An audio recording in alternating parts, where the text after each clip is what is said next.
Since I was 5 years old, I knew that I was different from the other kids. I don't know why I specifically remember one example from kindergarten where I thought that the box art for an astronaut playset was actually instructions, and I arranged every minifigurine in exactly the same layout, and the teacher remarked on how strange I was being. I was pulled into a dimly lit room, the only light source a covered lamp, as a stern older woman quizzed me on historical facts, I guess. I only really remember being told abruptly to leave when I couldn't tell her that Ferdinand Magellan was the first person to circumnavigate the globe. A couple years later, I was given an individualized education program, and I finally had the language to describe what I was feeling. Superiority. During the entire class's independent reading time, I remember being picked out to the special ed class to do honestly pointless mental exercises like creating your own super vehicle or whatever. But the main thing I remember from the special ed class was psychology. Being told exactly which ways my brain was different than the other kids and why I couldn't possibly understand them. We went over everything from panic and breathing exercises to Walter Michel's marshmallow experiment, but the one lesson which really stuck with me was metacognition. Constant, overwhelming vigilance over your own thoughts. I have an incredibly active internal monologue, and ever since it has been commenting on itself in confusion, disgust, and pity. Since I was 13, I've suspected that I was autistic. I've exhibited every symptom, and my siblings have used it as a derogatory against me for years, and yet I can't call myself autistic. I'm better than that. They'd be mad at me. Don't lie, you watching this, you're probably autistic given the circumstances, but I can't call myself autistic. I haven't suffered enough bullying or pejoratives. I'm middle class, I'm white, I present as cisgender and heterosexual. I've been handed the world on a silver platter, and now I'm trying to claw my way back down into feeling like my motivation is righteous or noble instead of expected because of a disability. But still, I don't have any community to call my own. I know that self-diagnosis is valid. I know that my story isn't unique, and anyone else in my same situation I certainly wouldn't condemn the same way I do myself, but I need to have this community because where else in this world can I fit in? I just need to be perfect. Is it just that I don't participate in their community? I mean, I already see the world through the perspective of a special interest in video games. Everything. Every insignificant little thing.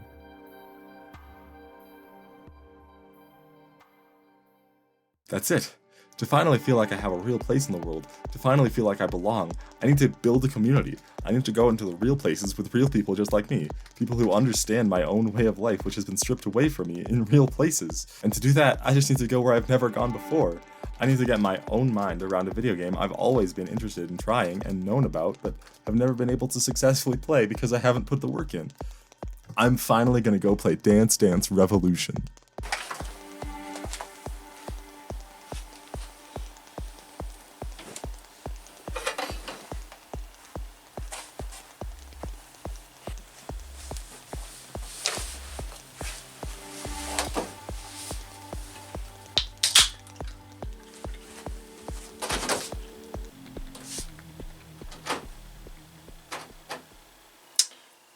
I can't just step into a genre that I have no experience with. As much as I do love every type of video game, I'd be lying if I didn't say that rhythm games are one of my most crippling blind spots next to traditional fighting games and strategy games. But unlike those other genres, rhythm games aren't only dedicated to the most hardcore Therian transgenders. They're in fact one of the main genres recommended to newer players. So why don't I throw away my pride as a video game enthusiast and admit that I can't be better than anyone? All of my online friends are saying I'm okay, but how can I know if only I can see my way? Far out my field of vision, dancing like a god, my heart will take my dreadful thoughts out of this spot. Why do I feel so tired if I never play? A part-time career runs in my head.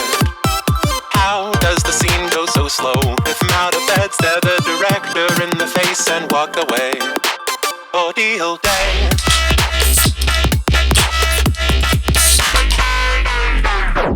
The way people talk about Rhythm Heaven Fever for the Nintendo Wii would make you think it was Jesus reincarnate. That's not to say that it isn't. I mean, you wouldn't know. The reason I'm looking into Rhythm Heaven today is because of its position as a member of the Touch Generations line of Nintendo-published video games back in the Wii or DS era, a series of games built for different generations.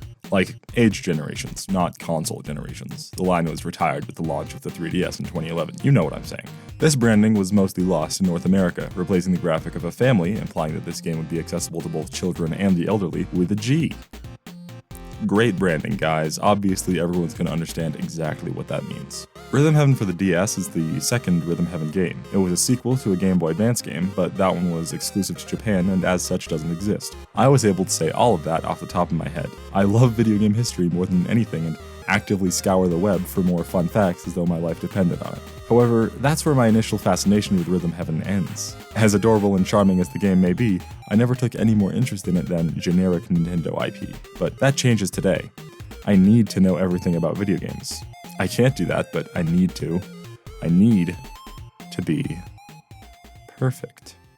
The Rhythm Heaven games are largely interchangeable, supervised by Japanese rock star Sunku. It's actually quite notable that they were made by essentially an outsider of the gaming community. The first game in the series, Rhythm Tengoku for the Game Boy Advance, released in 2006, was reportedly Sunku's idea, and by reportedly, I mean citation needed. He pitched it to Nintendo, who offered the series to Nintendo SPD, most famous for their work on WarioWare, which could reasonably be called the exact same series, like it's the exact same thing. There are dozens of minigames that last at most a couple minutes, and the grand star of the game is the remix mode, in which all of the minigames shuffle for short snippets. The artist is the same and has the same flaws, there's bajillions of references. I'd almost be comfortable with calling it a spin-off because I haven't played it as of writing this. Maybe I should do that. The most impressive thing about Rhythm Heaven DS is the way that it spits in the face of the medium I hold dear. That's an exaggeration. I don't genuinely believe that to be true. But anytime a director proficient in one medium is placed into another medium with no prior experience, I'm immediately put on edge, and I would hope that you would be too. Rhythm Tengoku, the GBA game, was made under the direction of someone who didn't know how to hold a GBA, according to Jan Measley's analysis of this iceberg you mentioned. No iceberg has ever led me astray before. I'm not playing Rhythm Tengoku, however, or playing Rhythm Heaven, or Rhythm Heaven DS if you want to be more precise, or Rhythm Tengoku Gold, or basically just Rhythm Heaven Gold if you don't want to sound like a fool. You see, Rhythm Heaven Gold is a one-button rhythm game in technicality. One of the reasons I haven't gotten that into rhythm games is because my internal sense of rhythm completely sucks, and I need to be perfect on that front before I can actually move on to the more hardcore stuff. Gold uses the DS's touchscreen, and has strange actions to perform which might interfere with my own focus on internalizing a beat, which just won't do. I need to be perfect. So I'm playing Rhythm Heaven Fever for the Wii. Full admission, I didn't play this game on official hardware. I'll give you 3 guesses as to why, and all 3 of the ones you thought of are probably correct, but unlike many other Wii games, Rhythm Heaven Fever takes what it's dedicated to and showcases it well. Motion controls wouldn't be effective in a rhythm game, especially with the essentially binary motion control of the original Wiimote without Wii Motion Plus, so they ditched any motion control for one of Nintendo's self-published titles. Despite this, many of the minigames actually demonstrate a respect for the Wii's hardware. The tutorial level is swinging a golf club, for instance, and otherwise the fact that this is being made for one console for one player is definitely taken into account. On top of this, it's also incredibly beginner-friendly. Calibration is less necessary when you know every Wii will have just about the same amount of input lag, but not every television. In 2011, CRT and HD TVs were practically in equilibrium, and as such, many players would have to calibrate their screen to match the rhythm of the music. The thing is, the game doesn't tell you any of this at all, not even instructing you on what TV calibration is. The issue, of course, here being that I'm not playing on a Wii, I'm playing on a malfunctioning brick of unknowable doom which screeches at me, begging for a new graphics card, and it's like, bro, you have the most common graphics card on the market, you're gonna be fine. On top of this, the game hardly uses the Wii's capabilities at all. It's a sequel to 2 handheld games in which 2D was the only option, and the Wii was pretty powerful, all things considered. The Wii varies from having cultural consensus respect its power jump over the GameCube, or forgetting that power jump existed in the first place. But it's generally agreed upon that it was far more capable of 3D graphics thanks to the potential for widescreen. Note the word potential in there because most TVs don't have the cable slots that would support widescreen, and the Wii never had an HDMI cable except for the Wii Mini. Right. Rhythm Heaven Fever, as an onboarding tool for rhythm games, does a pretty fantastic job. It's one button. You either press the A button or hold down the A button, and the B button, but because it's only for when you're already holding A, it really does just count as the A button again. B button rolls worst character assassination ever asked to leave the sequel. There are 4 levels in each world and a climactic remix at the end to make up for what you just learned, with a remarkably well-maintained difficulty curve. I mean, I expected the game to be extremely easy after I cleared everything in Remix 1 with a perfect medal on my first go, but then Forklifter made me almost cry. Not really, of course. I haven't cried in 5 years now. I haven't earned it. This isn't a masculinity thing. I don't think I'm better than anyone else. In fact, I try so often to cry, but whenever I feel anything at all, I just need to find a way to manipulate it into some sort of visible reaction, some way to make it understandable to humans. And yet, I don't know why this base aspect of humanity has been removed from my programming. I've done everything I can. I don't know what's wrong with me. This isn't normal for people like me. It's just me. I'm just me. I got distracted again. I need to be perfect. That was the first major difficulty spike, with most of the game following being pretty simple. It was only in Forklifter I realized, however, that I didn't need to be going for every medal. That was my own decision, which I felt obligated towards for no reason. I knew a fair amount of Rhythm Heaven before this. The cultural trauma that was trying to get perfect on Remix 10 fits right in with other pieces of memory contagion from the 7th generation, like the eShop channel theme, or Matt. I was going to say 9/11, but that was the GameCube era. C'est la vie. At the same time as its difficulty, however, it's built to be replayed up until perfection, to the point where the player doesn't make a single mistake is the only point at which they can confidently say that they are done. The game encourages constant reinforcement of rhythm, never letting the player breathe or get distracted. There's not any hub world. The only way you interface with this alternate dimension hidden behind the screen is inside of the minigames or simple dialogue. The only way you interface with the world is through a medium which I simply can't effectively utilize. At seemingly random times in the game's progression, you'll have to be asked to return to previous levels for the possibility of getting a perfect rank, being given 3 attempts before it abruptly stops. The only reward for this is the ability to listen to the songs on their own, as well as some fun flavor text relating to the deep lore of the Rhythm Heaven universe. A universe where the world operates only on a constantly shifting and impossible to pin down rhythm. And that's the first thing about rhythm games that I want to analyze. I'm very fascinated by game design, and the requirement for perfection may immediately seem like something ludicrous to put in a game. Imagine if Dark Souls had an achievement for beating the game without being hit a single time. It would be a massive game design failure. And yet, rhythm gamers willfully participate in this world of anti-game design again and again. There must be some explanation for this behavior. I don't understand. I know all about the pursuit of perfection, don't get me wrong, it's the greatest of my art sins, but for someone else's creation? This isn't how you're supposed to play the game of life. It must be how I do, though. I need to be perfect. But it's this fundamental divide between me and the community of rhythm games which I need to remedy to finally be accepted among their ranks, and to accept myself in turn, once I have a true community to call my own. So, the first thing to understand here in Rhythm Heaven, the first lesson that I must take with me on this journey, is completion. There is no bonus content in Rhythm Heaven, unlike Nintendo's dominant design ethos as demonstrated in their other flagship series like Mario, Splatoon, or even Zelda to some extent. Difficulty is not a secret extra level the most die-hard players have to seek out.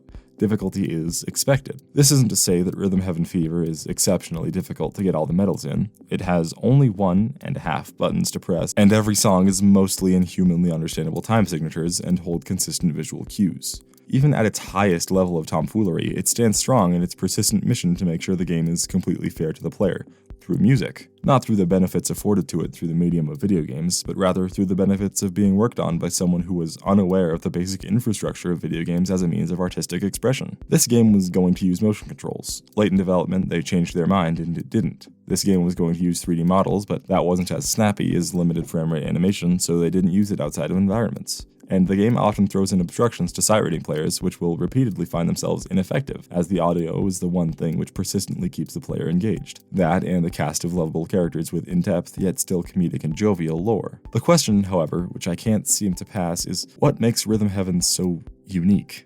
It's the most basic rhythm game out there, the tip of the iceberg, and therefore the most universally beloved. How am I supposed to demonstrate my mastery if I'm only looking at the top of the pile? Could I truly claim humanity if I haven't built anything, but just stood atop the accomplishments of others? Another in a long line of imposters trying to gentrify what makes this sublime. A Dance of Fire and Ice is a one-key rhythm game developed and published by 7th Beat Games in 2019. To begin, let's take a look at where this game came from. 7th Beat Games have all of their staff listed on their website, and it seems as though this game was effectively directed by a few people from Malaysia, and this Asian influence is seen all throughout the game's original content. I mean, I don't know anything about Malaysian culture, But otherwise, this is a very strange way to represent that a world is cleared. A Dance of Fire and Ice operates, unlike Rhythm Heaven, in an entirely abstract sense. There is no concession made to ground this rhythm in the world. It's there because we want it to be there. In Rhythm Heaven, everything operates on the same joyful rules. The world is happy. This world exists without emotion, in a vacuum. This is the way things are. When robots are being manufactured, the conveyor belt operates with a 4-on-the-floor time signature. A Dance of Fire and Ice, however, doesn't exist inside of any conceivable world other than folklore and metaphor. The stories we pass down from generation to generation about the nature of our world and the elements within it that bind us to its light. It's imbued in the first level with this sort of gentle significance as you make your way to the end of an incredibly simple track and find a woman, a giver of life, with her head spinning out into chain, which in the background carry lanterns, calling to mind the Mid-Autumn Festival, and the gorgeous ways in which the world is lit up not only by our own beauty as humans, but through the humble beauty of nature. The rest of the 5 initial worlds don't operate in this calm way, but instead take us on some magnificent, grandiose tour through a dance of, well, fire and ice. Some force of light in contrast with dark. A cold rock volcano with flowing magma, a warm train cabin through an icy tundra, a freezing dry desert at night, and the light of thousands of warm love letters lighting up your soul. World 6 holds gorgeous illustrations, not grounded anywhere in physical space. This level stands on its own as a representation of everything you've been through up to this point, incorporating all of the mechanics you've learned from the previous 6 worlds. Each world technically only holds one song, with each level preceding the boss being a snippet of the song introducing you to one of its many unique rhythm patterns as a warning and a way to subtly foreshadow the type of song you'll be listening to. It completely masters pacing and drama more than almost any game I've ever played. After World 6 is unlocked by completing the first 5 in any order, the game's credits are immediately available. This is the final frontier, but then it doubles in length dramatically as each world is given a counterpart developed by a freelance musician. These songs dramatically differ in tone, but in a very intentional way.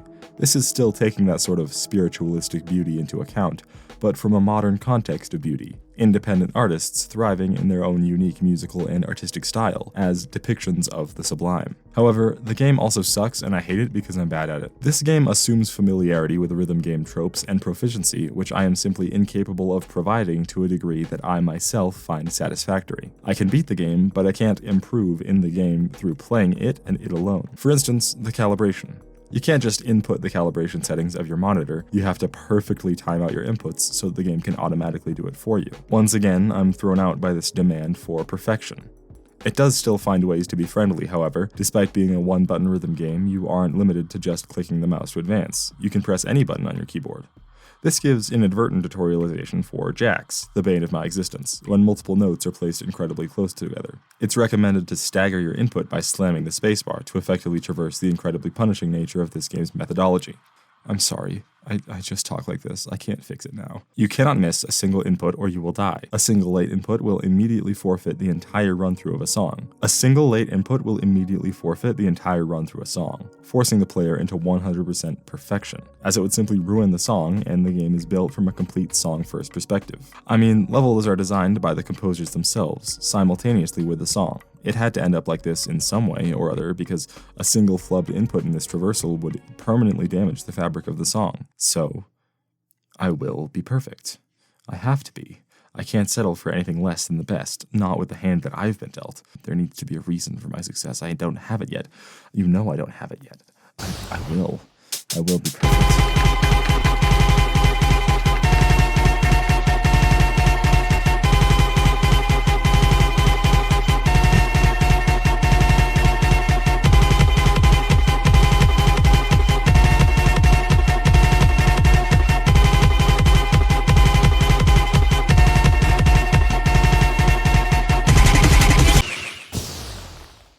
Rhythm Doctor is a game made by 7th Beat Games. Hold on. This is the same developers.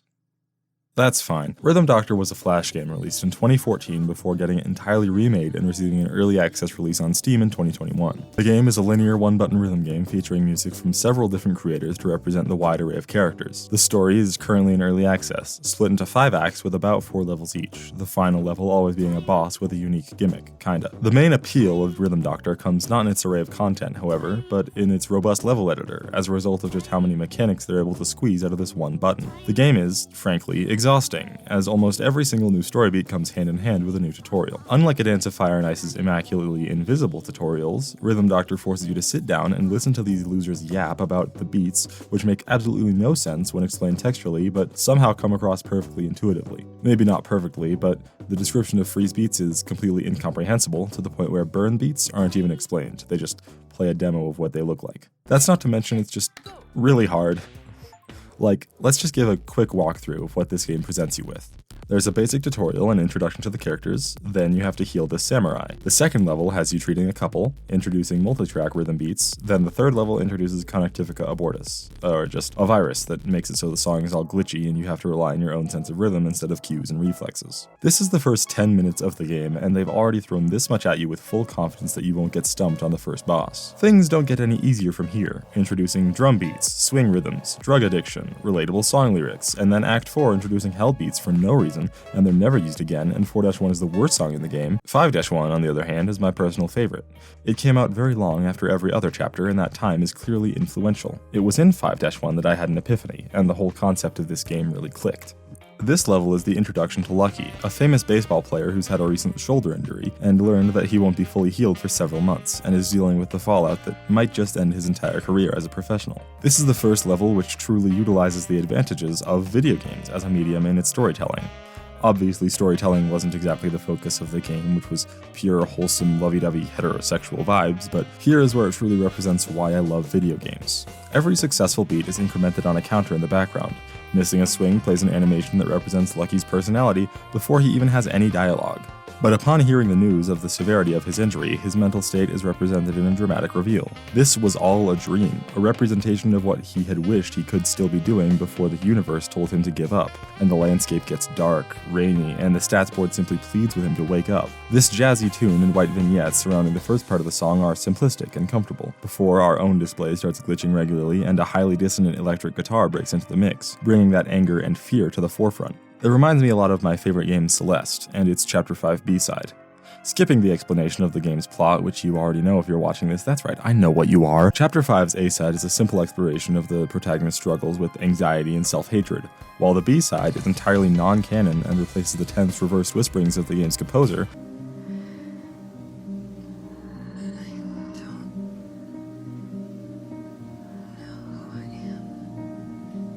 with a bombastic jazz tune that pushed the player through the difficult platforming. Am I just saying that this reminds me of Celeste's Chapter 5 B-side because of jazz? That's a serious question. I got distracted again. Stick to the script, understand it, and never stop moving. The use of a specific genre of music, flowing, free, flourishing, that's what jazz represents for the fiction of Rhythm Doctor, and for the reveal in Celeste of the artifice of fiction. This is the final lesson I think I need to learn before I can understand what makes rhythm games and the community tick in that oh-so-infectious way. There is no artifice of fiction. It might be weird to say that in the only game so far that has a concrete story mode and characters, but in no way is this story mode considered for anything other than raw pastel aesthetics. Granted, there are many characters with lovable personalities, but that's all that they are. Characters, not people. Nicotine and cold brew are not people, but patients who can demonstrate their addictions in ways which manipulate the player's emotion. The only character who even has an arc is, once again, Lucky. The entirety of Rhythm Doctor's Act 5 is dedicated to his character, in sharp contrast to the other acts. We go through this one character's entire health journey, rehabilitating his wounded shoulder and learning to come to peace with the fact that his shoulder will never operate at the same performance which was required from him in his career. It's really genuinely touching, as well as introducing my personal favorite mechanics, including freezing, whatever these triangles are, probably something else, I think. I blacked out a couple times during the boss fight. A 7-minute long gauntlet, which I could only beat by closing my eyes because I didn't want to turn off window bounce. But that still wasn't the end, because this game has B-sides too. See? I did it. I tied it back. Are you proud of me? I did a good job. Can I be as divine as... Night levels are introduced as the boss of Act 4 in the night variant of the boss of Act 1. Hey guys, you do know that this is the only boss level which has a night variant, right?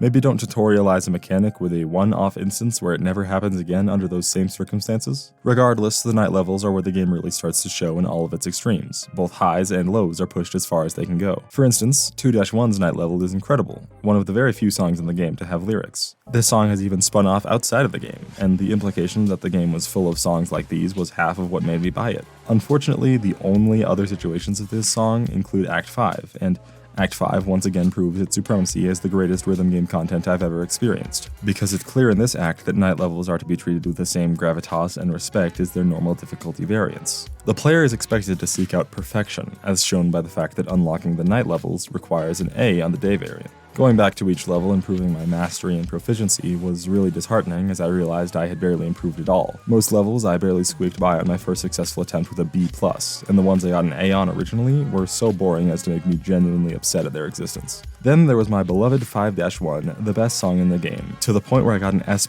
on my first ever replay. That's because the song is good, not because it's easy, guys. Trust me, I'm good at rhythm games. I'm talented like you. I practiced. I served my time. I've been working on this for so many months. When do I get to be perfect? And then the one thing I didn't think could happen. 5-1 Night was actually better than 5-1. The graphics, the style, and the charm. Let me just talk about the charm in this game before I go on another simulated YouTuber meltdown. On top of the cute characters and their simple personalities, the tutorial character, who repeatedly shows up because this game is about 1/4 tutorials, is a little farmer intern, or something. Honestly, I don't even really know. They hate me for being so bad at tutorials. I don't get to see their real face very often. They speak in Mandarin Chinese for each beat. Most of the people playing this game are going to speak English as a first or second language, and a very small minority would speak Mandarin, regardless of how popular the game might be in its country of origin.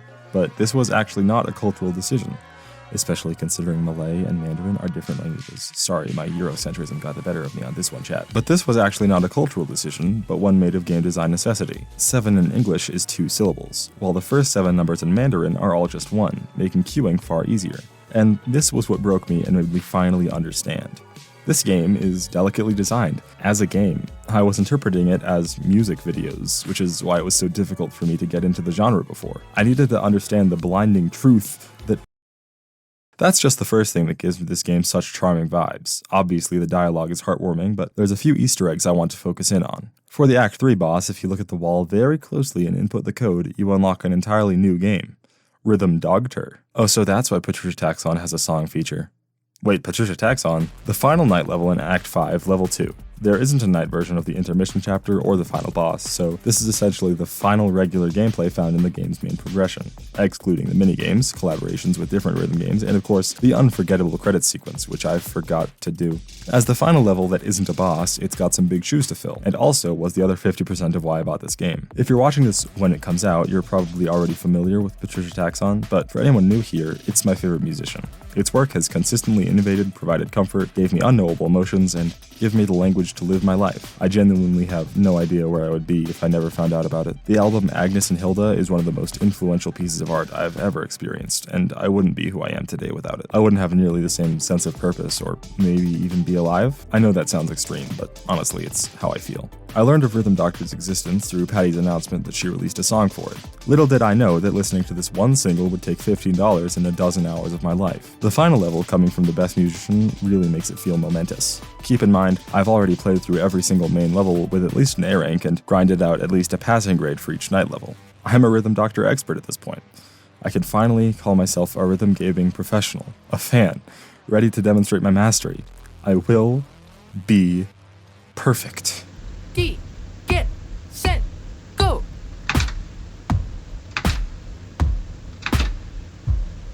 2, 2, 3, 2, 3, 2, 4, 3, 4, 5.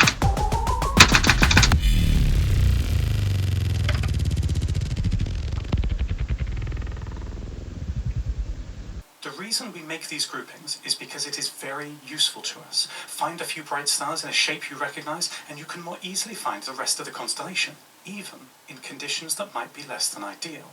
Once you recognize Ursa Minor, you can orient yourself to the North Star. You can name it. To name a thing is to control it, and you can begin to find your way.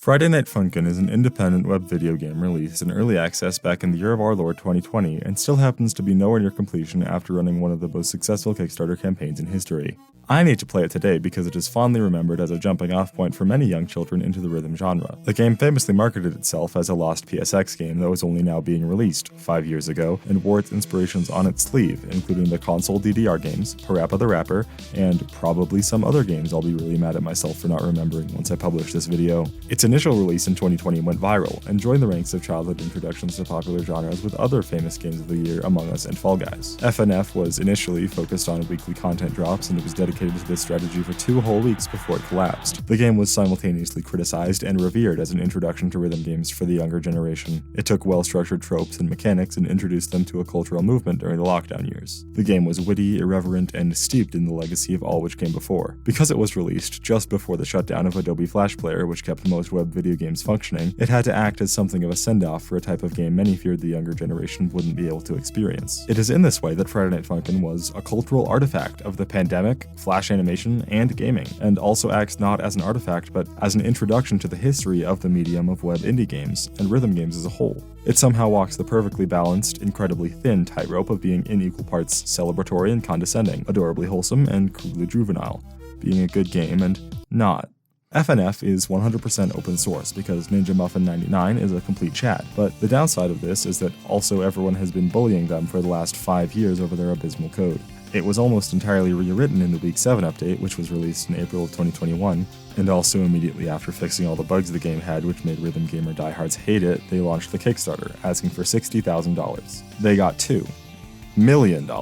Development has been slow, there's been basically no news, and the team behind FNF has been criticized for all the typical Kickstarter faux pas, including lack of communication with the fanbase, shipping issues, and so forth. For instance, on April 30th, 2024, 3 years after the Week 7 update, FNF got a complete revamp to conclusively demonstrate once and for all that it deserves to be taken seriously as a rhythm game, and not as a one-off web game. In this update, we received Weekend 1, the ability to finally adjust input latency, a complete level select with difficulty scales, and erect remixes of a ton of songs, with more being introduced in passive updates until the most recent update in September as of writing this. Or they added 6 new songs while I was editing this exact section because I can't catch a break. The development of FNF has ironically matched the development of its players. The original was incredibly casual focused, with the understanding that most of the people using Newgrounds wouldn't be diehard ultra rhythm gamers. They would instead be focused on beating the next level and passing the stage. The clearest example of this is that in early versions of FNF, there wasn't an accuracy meter at all, but rather a point scoring system. There still is, but this game has had several month or year-long gaps in its development throughout which there was a completely free and quality level editor available at the click of a button. This game fostered an incredibly massive modding scene over the course of just a couple months because of this, and as rhythm gamers flocked to see the new hotness and young players desperately wanted more of the same type of content, the modding community exploded. They built an entire new engine to fix the problems the main game had, and built everything off of a communal sense of progress and perfection.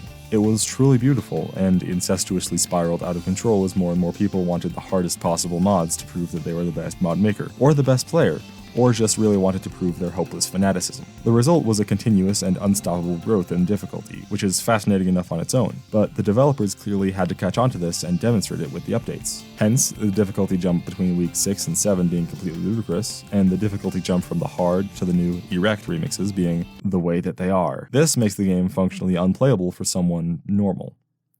But I can't really be normal though. I know that I'm not, but still, doesn't this mean I'm admitting that I'm not who I say I am? Is this simply just me trying to desperately find an excuse for why I shouldn't let anyone except me know who I am? I'm just trying to be unique.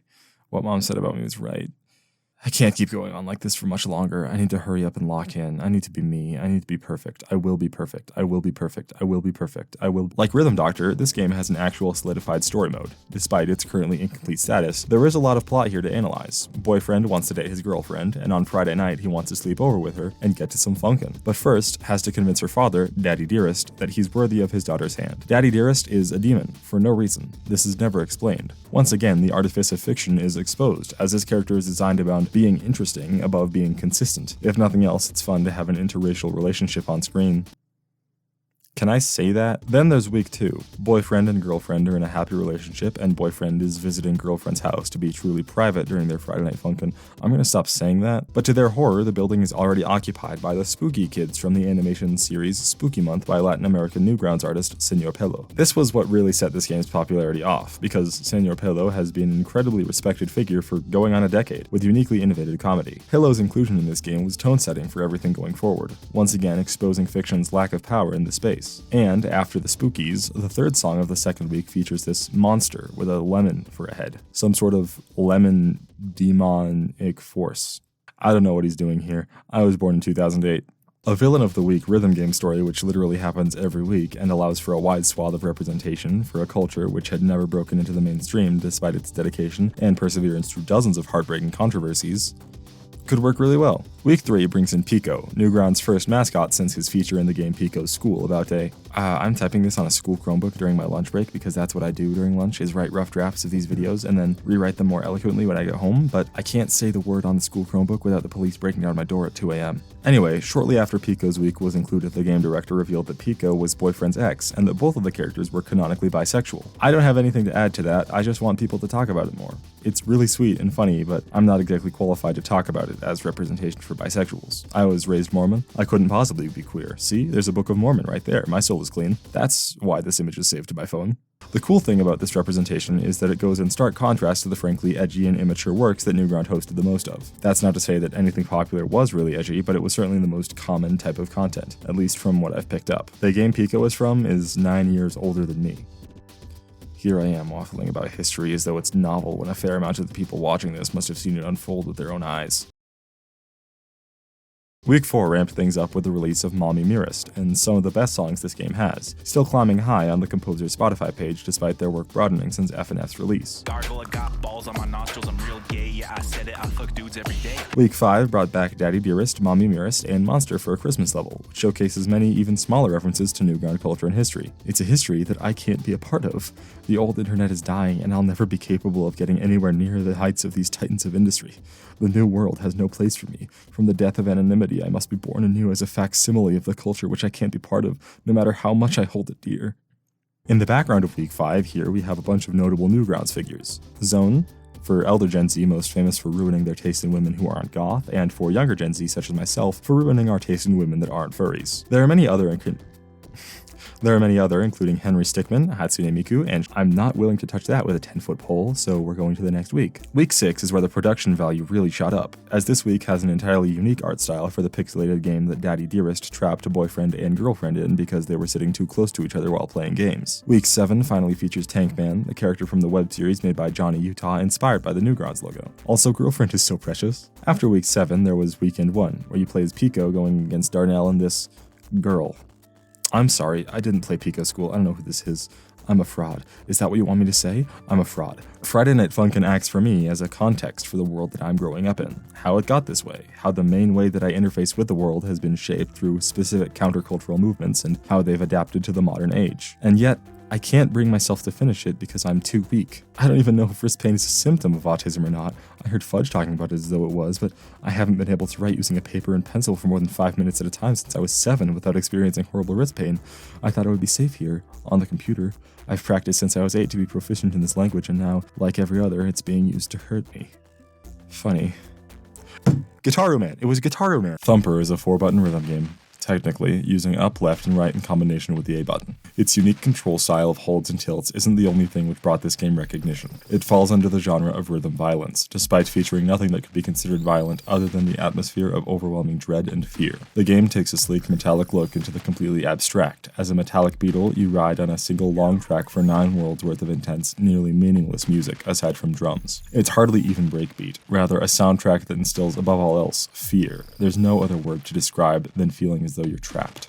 As violence is that which takes away your ability to choose, the only atmosphere this game instills is so perfect in its execution of pervading fear of the unknown and still having that unknown be nothing. It tells a wonderful story through no dialogue, no characters, and about 8 hours of hypnosis. My first time playing through Thumper all the way, I couldn't stop breathing heavily out of my mouth even though nothing was happening. I genuinely can't explain why. I thought it was some sort of overstimulation or visual processing issue. I can't stand bright lights. Flashing lights are fine, encouraged even. Can you imagine a disabled person saying that? Is it even autism or just my astigmatism that makes it impossible for me to drive at night, or leaves my vision completely shuttered after writing on a Google Doc for more than a couple seconds? Why can't I just get laser surgery? Then my eyes would be perfect. Then I would be perfect. I will be perfect. I played Thumper in VR for the first time, and in VR you simply act as the camera right behind this beetle. This isn't being used for greater immersion, or even anything uniquely suited to VR, but only for one thing: scale. Each stage is filled with a couple dozen levels, each about a minute long and acting as checkpoints when playing normally, but the music crucially never stops. There's never a point where you get to stop running, or skating. Each of the 9 worlds are single songs which last upwards of 40 minutes, and you as the beetle need to avoid obstacles while maximizing your score. Avoid is a strong word. The way you evade taking damage from obstacles isn't by turning away from them, but by anchoring yourself to the ground and slamming into the wall while facing the opposing direction, so that the momentum is redirected along the track. This is the first part of the violence, the speed and danger which this beetle is experiencing from seemingly nowhere, and for seemingly no reason. You get far more points for specifically being more violent or aggressive. Perfect runs splatter shards of the beetle's shell everywhere, and play a far more satisfying sound effect, not to mention the score multiplier at the end of the level. This is more or less the only instance of the metal acting in a way that isn't warping and fluid, almost like mercury. Its abnormal reflectivity and Lovecraftian shapes, which are constantly morphing, many tunnels one-way mirror nature. It would be haunting if you had even the tiniest moment to think about it. If you've heard of Thumper, it could be because you were following video game discourse in 2016.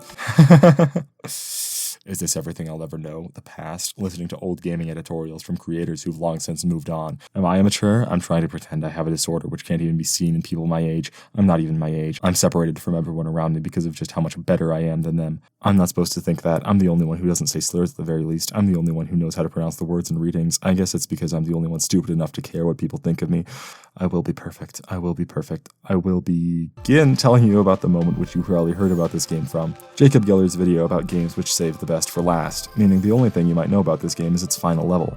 This game has ridiculously low completion rates for each of its levels. The achievements are right there. Beat the levels and less than a quarter of the players make it past level 4. This is because the game, for better or worse, feels incredibly samey over its runtime. It's just the same grueling levels with the same metallic sheen. It's a tale of this beetle's attempt at survival, as though this is just the normal nature of the world, no different than eating for a regular beetle in ours. It's repetitive, and in this repetitiveness, it builds up a theme of desensitization. The bosses are the only thing which snap you out of your almost bored insignificance because, well, look at them. These are what the Steam trading cards show, because they're the clearest encapsulation of this game's unique style. But they're labeled mini-bosses. The only real boss, the final boss of each level, is associated with a unique sound cue, and a glimpse at this inverted pyramid. Then it summons a skull. A spiky skull with sharp teeth, a spiky skull with sharp tentacles, a spiky skull with 3 eyes, a sharp, angry creature with 8 eyes eating the track as you plunge inside of it, unable to deal enough damage before it consumes you as you dive deeper and deeper into the nothingness.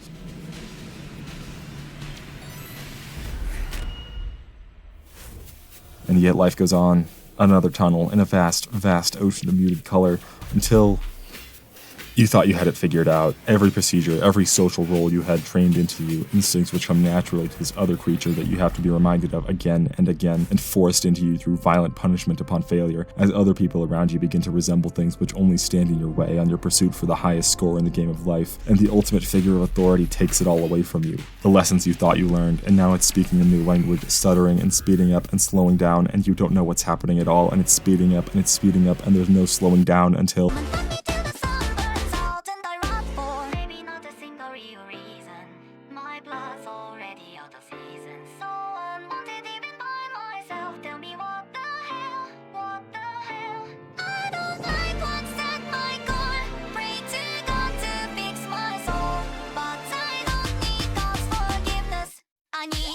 Hatsune Miku Project Diva Megamix Plus is a video game that's name will be listed in my Persona 3 note. The Project Diva series is a rhythm game franchise designed around virtual diva Hatsune Miku, a piece of software released in 2007 produced by Yamaha that allows for virtual singing. This new technology, dubbed Vocaloid, instantly caught the internet by storm for two reasons. One, people who didn't have confidence in their singing voice might use them, and two, she was effectively an instrument. Not AI, as some young people assume, even though AI wouldn't even be the proper term for the thing that they're thinking about. And three, the world is hers. As a Vocaloid, she has no personality except for the one thing which separates her from every other instrument, her artificiality. The only character trait she can universally hold is the fact that when making a song with her, you are making a singular concession to the fact that this is not a story told by a human. It could be a human story, but it cannot be told in a humanoid way, only in the voice of another. But not necessarily the voice of another person, or another robot, but the voice of the community. Anyone can use Hatsune Miku for whatever nefarious purpose, and creating music with her as your instrument will always taint your work with her reputation, be it as the slut of the summer in the rabbit hole, or the slutty Uno player of the summer, or the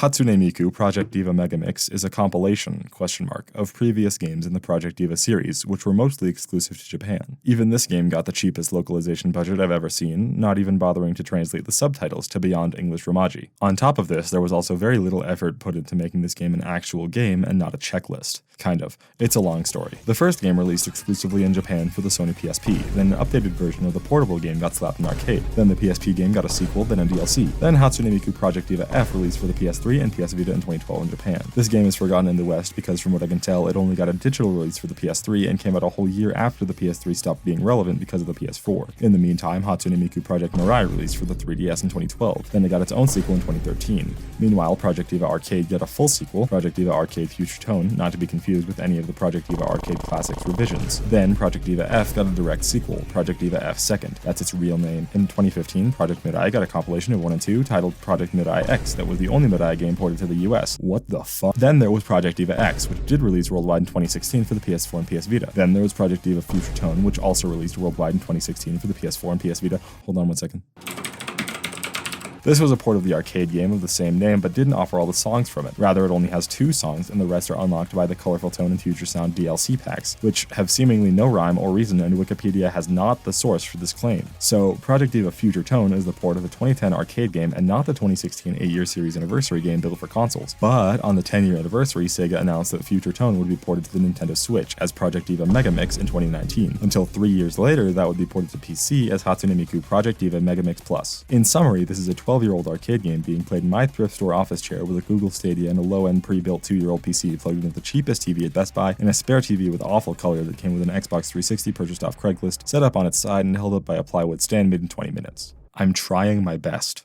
Because Project Diva is, at its core, an arcade game with the vast majority of its content being released for handheld platforms, levels are focused more on bursts and short experiences which can be taken in chunks, getting their design philosophy roots from Japanese culture, which is where every successful handheld console has been developed. These are, above all else, games for public transport and very little else.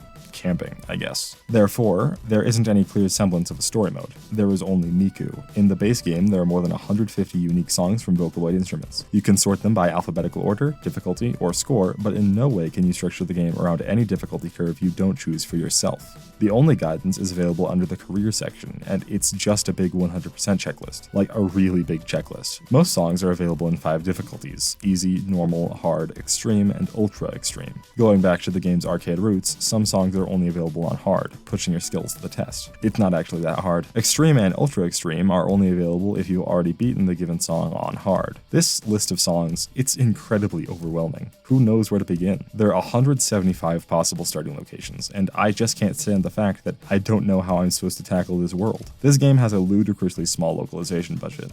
You know the difference between translation and localization? Hatsune Miku doesn't. This game is just translated straight from Japanese without any guidance. But most of the Vocaloid I listen to is in English, because I speak English. I'm a stupid American, a laughingstock of every other country in the entire world, and here I am, offended that I'm not being offered something that I should be putting effort into on a silver platter. It's concerning to me. This entire world is beyond a veil I just can't break through. I don't understand the same language as you because I'm not human like you. Not even as an American, but as myself. On top of the wide selection of songs, which would be incomprehensible to me if I hadn't A, heard the English covers first, and B, didn't watch the music videos for the achievement, each song has its own unique outfit or module associated with it. There are dozens of these, and they're all incredibly inexpensive and tedious to purchase in bulk, because the point of them isn't to purchase for character customization, but for character synchronicity. Whatever outfit looks best for the song. World Is Mine has this good black and white motif, while Black Rock Shooter just uses Miku's normal outfit. There are, however, many outfits that aren't associated with specific songs, and all of them just so happen happen to be Gooner outfits, which I did gravitate towards. I asked my girlfriend if I could make that joke, and she said only if I wear this for the rest of the video, and that's definitely a real story. I didn't just want to wear this of my own volition because I wanted to be cute for the rest of the— Due to the nature of this game's progression, every person will have their own journey through customization, difficulty, the other stuff. There are Steam achievements, which are personally extremely helpful as guidance, with the seemingly final objective of this game clearly in sight: get 100 perfect ranks on songs, although that can be cheesed through playing on easy, and clear 100 songs on extreme or extra extreme. I mean, I could do it. I've played songs on extreme. I could do it, but I can't. I don't have the time or the necessary experience for it to be anything less than an insult. I don't deserve to spend time here. The way that I personally approached the game was to play through 50 songs on normal from random selection. Then I graduated to hard, where I would continue favoriting any random songs that appealed to me. To my horror, there were only 25 songs I had favorited, and half of them were just the ones that I'd already listened to English covers of, and only 2 of them had characters other than Miku. What a normie I am. I probably don't even know anything more than you, even after living here for so many years. Miku wasn't the original Vocaloid. It was someone else, but no one liked her, I guess. Miku wasn't even the only one which was successful. As I'm sure you know, there was also Kaito, Meiko, the Kagemines, Rin Len, and Luca. But who is this? Well, of course I know her. She's me. Kasane Teito. She isn't a Vocaloid at all, which is why she doesn't have a single song. So why did she earn a spot in the extra characters section? Well, Teito is an Utao, a technology very, very similar to Vocaloid, but without the restrictions on term of use, or, more importantly, price. Teito as an Utao wasn't taken seriously, or created seriously. Born on April 1st, 2008 in the depths of 2chan, the thing 4chan is a sequel to, I don't have the time to explain. A parody of Hatsune Miku was to be released as though she were the real Vocaloid as a troll. Her gender, Chimera. Her age, 31. Her hair, 2 drills. Her style, immaculate. However, she was just a joke, and it wasn't for another month or 2 until she got a voice from a dedicated member of the community. Then there were 2 songs which really skyrocketed her popularity. The first was Triple Baka. So Hatsune Miku, Kasane Teito, a parody of Hatsune Miku, and Akita Neru, another parody of Hatsune Miku, are singing a song. I don't speak Japanese, I'm sorry. Then Teito Territory, a parody of a Toho track about our girl Teito. There are 2 versions of this song. Well, not the song, but the experience. There's the YouTube and Nico Nico Doga versions. In the YouTube comment section, people keep their diaries of their day-to-day lives, similar to Sticker Brush Symphony, except instead of a checkpoint, it's a daily thing. If you know what Nico Nico Doga is, then you already know what I'm going to say about its comment section. I think that most video games would be improved if you could comment like this, and I'm not kidding. Teito's characterization was solidified here. She may not be the same species as everyone else, a chimera and an Utao, but she'll keep rising to the top and working hard to become a voice and aspiring figure for those who can't. She'll be a Vocaloid one day, and then she made it. She's standing side by side with Hatsune Miku. Teito is my favorite vocal synthesizer software, because her community characterization is me. I will be successful. I will be successful. I will become a chimera and I will prevail. The world is mine. So I ended up completely ditching every actual costume for the song I favorited while I was trying to pass each of them on extreme, using my Kasane Teito costume until the world burned. I mean, it has a Norwegian flag on it. Teito's favorite country is Norway, according to her website. Same as mine. All of my ancestors hailed from eastern Norway or western Sweden or Denmark, and as a child, I was taught about Norse mythology more than any other bedtime stories or fairy tales. That's what being the son of an anthropologist does to you, I suppose. I'm quite respectful of my heritage, but not because I respect what they did for me, but because I want to go back there someday. I've never so much as been on a plane, let alone left the country. It wouldn't be repatriation, it would be a desperate attempt to get out of this terrible country. My body was designed by evolution for thousands of years to get an hour of sunlight a day at maximum, and now leaving my house any month other than December or January is physically painful. But you think I'm exaggerating, don't you? Just like everyone else.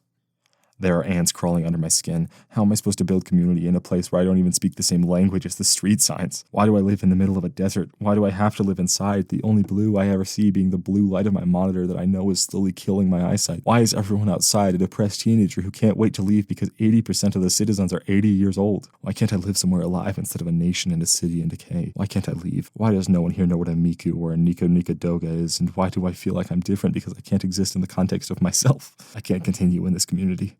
I don't deserve it.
Fortnite Festival Main Stage is a sub-game released on the Fortnite platform alongside the launching of the platform with the base spin-off game's 28th season and transfer to Unreal Engine 5. Fortnite has existed in a perpetual state of flux since the release of the first season of its side game mode Battle Royale. Upon seeing the new subgenre fad grow into popularity, the shareholders at Epic Games smelled blood in the water, and to capitalize on the trend that they knew was clearly going to die in just a couple months, they forced developers of another trend-chasing zombie survival game, Fortnite Save the World, to reuse all of those assets and release this fun side game mode that wouldn't be relevant for long, but might still charge sales of the main zombie game. Fortnite from its very inception was never built to be mechanically or artistically cohesive. It was built to be a melting pot of different people in different genres to ensure that it would always be relevant through its lack of space or time. Fortnite is so successful that it has inspired the vast majority of predatory business practices we can think of today. Battle passes, refreshing shops, and daily quests are all examples of this. The reason it was able to grow so successful in spite of this was because, ironically, these practices were far less predatory than the destructive gambling of the early 8th generation. And of course, who could forget seasons? The purpose of seasons was 1. FOMO of battle passes for profit, and 2. To give the developers an excuse to permanently add and replace content of intermediate quality. Still, after a series of questionable balance changes and pop culture crossovers, back in 2019 Fortnite was clearly losing steam as the cultural powerhouse it once was. Of course, there were always going to be contrarians. Minecraft better was a fairly common opinion, but still the competitive scene was collapsing. So why not kill it entirely? But at the end of this season, Fortnite's map was dramatically sucked into a black hole, and then the entire game was just a black hole for 2 straight days. This is, to be clear, insane. Boom. Fortnite Chapter 2, a complete reboot of the game's mechanics by making it so that instead of water being a death trap, it was instead the fastest way to travel thanks to the addition of swimming and boats. Isn't it beautiful? Instead of Chapter 1's 10 seasons, Chapter 2 only had 8 before rebooting the game again into Chapter 3, which only had 4 seasons, and then Chapter 4 also had 4 seasons. This was clearly becoming outdated again though. While Fortnite had finally achieved something only a few games are able to, a monopoly on a genre which ensured that without any major collapse it would still be permanently profitable, it was becoming outdated as a piece of software. Unreal Engine 4 was released in 2014, and in December of 2023, that just wouldn't be sustainable for onboarding the constant flow of developers that Epic Games has because of their horrible crunch culture. So they started working on porting the entirety of Fortnite to Unreal Engine 5, which was a completely monumental effort which would halt all production of content in the current season of Fortnite. So they released Fortnite Season OG Chapter OG. You really couldn't find a better name for that. Reverting the game back to the state it was in 2018. This brought the highest player numbers the game had ever seen, and all eyes were on them when the season finale live event took place. I can't find the footage. I was literally there for the event and I was recording, but it's not anywhere. I can't find the footage. Fortnite was no longer a battle royale. It was a platform, like Roblox. Anyone could make their own experiences and put them up regardless of quality, and now Fortnite has it all. Horror games, adventure games, games that really shouldn't have been put up to an automatic moderation system, and to incentivize these new modes, Epic Games partnered with several other development studios to make new subgames in Fortnite of high quality, showing just how far Unreal Engine 5 could be pushed. This included Lego Fortnite, a survival game where you build your own base that at its peak was the most popular game mode ever, beating out Battle Royale, before everyone realized there was only like 10 hours of content and forgot it existed after unlocking everything. Rocket Racing, a game developed as a spin-off of Rocket League by the people who made Rocket League, Psyonix, which never reached quite the same heights as Lego Fortnite. Honestly, I played it back when it came out to get the free skin, and since then I forgot it existed. So did everyone else apparently. Bringing Psyonix to build their spin-off under this platform as though it was a whole console or launcher was a bold move, considering this really doesn't have anything to do with Fortnite. You can't even see your skins. But this wasn't the only sub-game they enlisted help for, because now we finally get to the point of this tangent, Fortnite Festival Main Stage, developed by Harmonix, the creators of Rock Band. Wait, and Guitar Hero? I'm missing something. Okay, that makes more sense. I was scared that my knowledge had been contested. Literally everything I wrote just came straight from memory, except the name of the people who made Rocket League. I'm sorry I didn't remember that one. I mean, I'm glad that I know all this off the top of my head. I care about games. This is the future of games. This is the future of myself. This is the future of our society. This is life. This is why I'm alive. I mean, it's good that I knew back Rock Band and Guitar Hero were competitors, because what would I have then if a pivotal moment in the gap between the 6th and 7th console generation was lost in memory? What would I do then? How would I be able to call myself myself if I didn't understand the history of what makes me me? How can I call myself myself if I'm not good at Fortnite Festival? How can I explain it to you? Fortnite Festival is a rhythm game in which you play as part of a squad of up to 4 people, play one instrument in a band, and the mapping of the song is unique depending on the instrument you play. There are 4 instruments: lead, bass, drums, and vocals, as well as professional variants of lead and bass, only accessible if you have the peripheral controller released alongside Fortnite Festival Season 4. Not Fortnite Season 4. That was almost 7 years ago. Fortnite Festival Season 4. Fortnite Festival is notable as a rhythm game because it's free to play and it uses almost exclusively licensed music. How could you possibly afford to launch Billie Eilish songs day and date with the album they come from? 500 V-Bucks, roughly equivalent to $5, can get you a jam track of your choosing, which you can then play in Festival as well as use in Battle Royale to create mashups with your friends or randoms if you find yourself in an awkward situation. But as a live service game, you can also play songs which are currently featured on the front page of Festival, which updates daily. On top of the question of which weapon to play, each member of your squad can play on their own difficulty, going from easy to extreme, extreme adding a 5th button. The question becomes, how can this game be distinctive from the original Rock Band series, or any other 4-key rhythm game for that matter, without the use of an official peripheral controller? Well, the company which used to partner with Harmonix also actually did release a peripheral called the PDP Riffmaster, which also functions with the Guitar Hero fan game Clone Hero. There's been a Rock Band 3 guitar in my local thrift store that no one has purchased for years, so I purchased it after going through extensive research to find out what kind of Rock Band guitar it was. The first hint was the logo on the back was a more recent Harmonic logo than that on the back of the other guitar in the thrift store, meaning this had to be released after 2010, and it had the Xbox 360 logo for the home button rather than the Xbox One logo on the Guitar Hero Live controller that had been trapped in the board games and toy section on the other side of the store. Then the Rock Band guitars, which were in the electronic section, but not the video game section, which was on the other side of the store, which didn't have any Rock Band or Guitar Hero games for me to test the guitar with, unfortunately. But I did find a copy of Rock Band 3 at Comic-Con that I didn't purchase in favor of this nice fidget ring. Next, I had to figure out how to connect this Rock Band 3 Xbox 360 guitar to my Windows 11 PC, which I thought would be simple because it was a simple Bluetooth connection. I called up my local retro game store and the manager said that I needed to find a transmitter dongle that had the same serial number as the guitar, because the radio transmitter used had a unique frequency for every guitar, which discouraged me. But then I realized that he thought I was talking about a Guitar Hero peripheral rather than a Rock Band peripheral, which connects to the Xbox 360 like any other controller. This was until I realized that I can't connect an Xbox 360 controller to my Windows PC, even though they were actually trying to get PC Xbox crossplay with Windows Live back in the day, aka when I was 3 years old. But they did release their own unique adapter to connect Xbox 360 peripherals to a PC that was discontinued, so I had to buy it through eBay, but shipping would take longer than I have to finish this video, so I purchased the third-party one on Amazon that costed just as much but shipped way quicker, and also didn't work out of the box because it wasn't receiving any power when plugged into my PC, so I returned it and caved to purchase the official used Microsoft dongle that was a decade only, but somehow worked perfectly, even though I certainly don't associate the Xbox 360 with reliability over time. But then the issue was that because Fortnite isn't a Steam game, I couldn't use Steam's excellent controller support that they've been refining for over a decade, but Epic Games' terrible controller support that they haven't put an ounce of thought into because they're an incompetent company who's used underhanded, outdated intellectual property and exclusivity laws to justify the existence of their platform despite it never turning a profit in the nearly 7 years of its existence. But yeah, layoffs are how to save money, not actually making Alan Wake 2 on PC a worthwhile purchase. Either way, I couldn't remap controls and Fortnite detected my guitar as a standard orientation Xbox 360 controller, and the fifth straw is the left bumper for some reason, all while the whammy bar was constantly holding the right stick as maximum left orientation, so even the max dead zone value of 95% was ineffective. After doing more research, I discovered an open source program probably designed by a trans cat girl based on this blurb. Hold on, that might be offensive, let me check.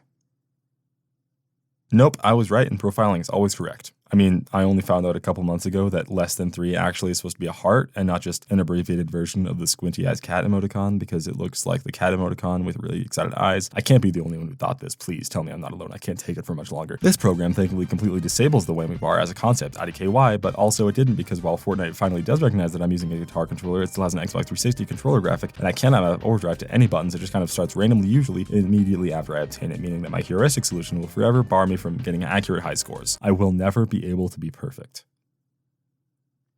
But I can try. The unique gameplay loop of Fortnite Festival comes completely originally from its live service nature. Sure, you can play the jam tracks made by Epic Games, except a lot of those suck and have no backstory and confuse me. The only people who truly get credited are the licensed musicians, who aren't included in any battle passes, but are available as jam tracks in the store or on the featured or spotlight page. The thing which is really addictive about this is that for the 24 hours when a song that you like is available for free without having to pay, you want to get at least the highest rank, effectively 6 stars. And ironically enough, this has become my gateway into popular music. I don't listen to the radio, and the only music that plays during city life, be it at school pep rallies or cafes, is Latin American because of our majority Hispanic population. And Spotify knows better than to recommend me musicians with more than 1 million monthly listeners, so I do not know what the culture feeling, unless it leaks into the internet subculture. But Fortnite doesn't exist to appeal to individual players. Its ideal market is everyone who ever lived, and therefore popular music is the way to go. So I check the current songs in Fortnite Spotlight and play a couple to see which ones I really vibe with, with, and then add it to my liked songs and listen to it throughout the day, internalizing the melody and rhythm so that when I get to play the song in Fortnite and chase down that high score, I know what I'm up against. It's truly a special thing, as new songs are added each and every week. On top of new songs every week, the game gets revamped every couple months, because Fortnite Festival also has seasons of its own, just like Battle Royale, this time each changing the environment the players are performing in and adding a new idol for this season to focus on. Fortnite Festival has mastered the aesthetic of the music festival. I assume. I've never been to one. When I began to work on this video, Snoop Dogg was the primary musician of the season, and as I was finishing up the script, I could see the end of the horizon. Hatsune Miku! I don't know, I think they took the blue hair thing too seriously. Miku famously has turquoise tealish hair. I don't know why they made it so dark. Oh, hold on a second. Oh yeah, this game wasn't made for people like me. It was made for everyone, and here I am incapable of telling the difference between epic and rare items in gameplay without having to completely slaughter the color balance of the entire video game world. Would it really be so difficult for me to adjust HUD colors rather than the entire world, or even put the names of rarities in the corner? It doesn't matter. They don't need to cater to me. I'm not human after all. Alongside Miku's inclusion came 4 whole songs. Wow. Including World Is Mine, better known as Miku, better known as Magical Cure Love Shot, better known as and Daisy 2.0 by Ashniko. These were all some very interesting choices for songs to put in the game. World Is Mine is perhaps the most famous Hatsune Miku song there is. It has an incredibly interesting backstory as another song released Niku Nikadoga, and has become an anthem for Miku around the world. If it wasn't released here, there would probably be riots in the streets.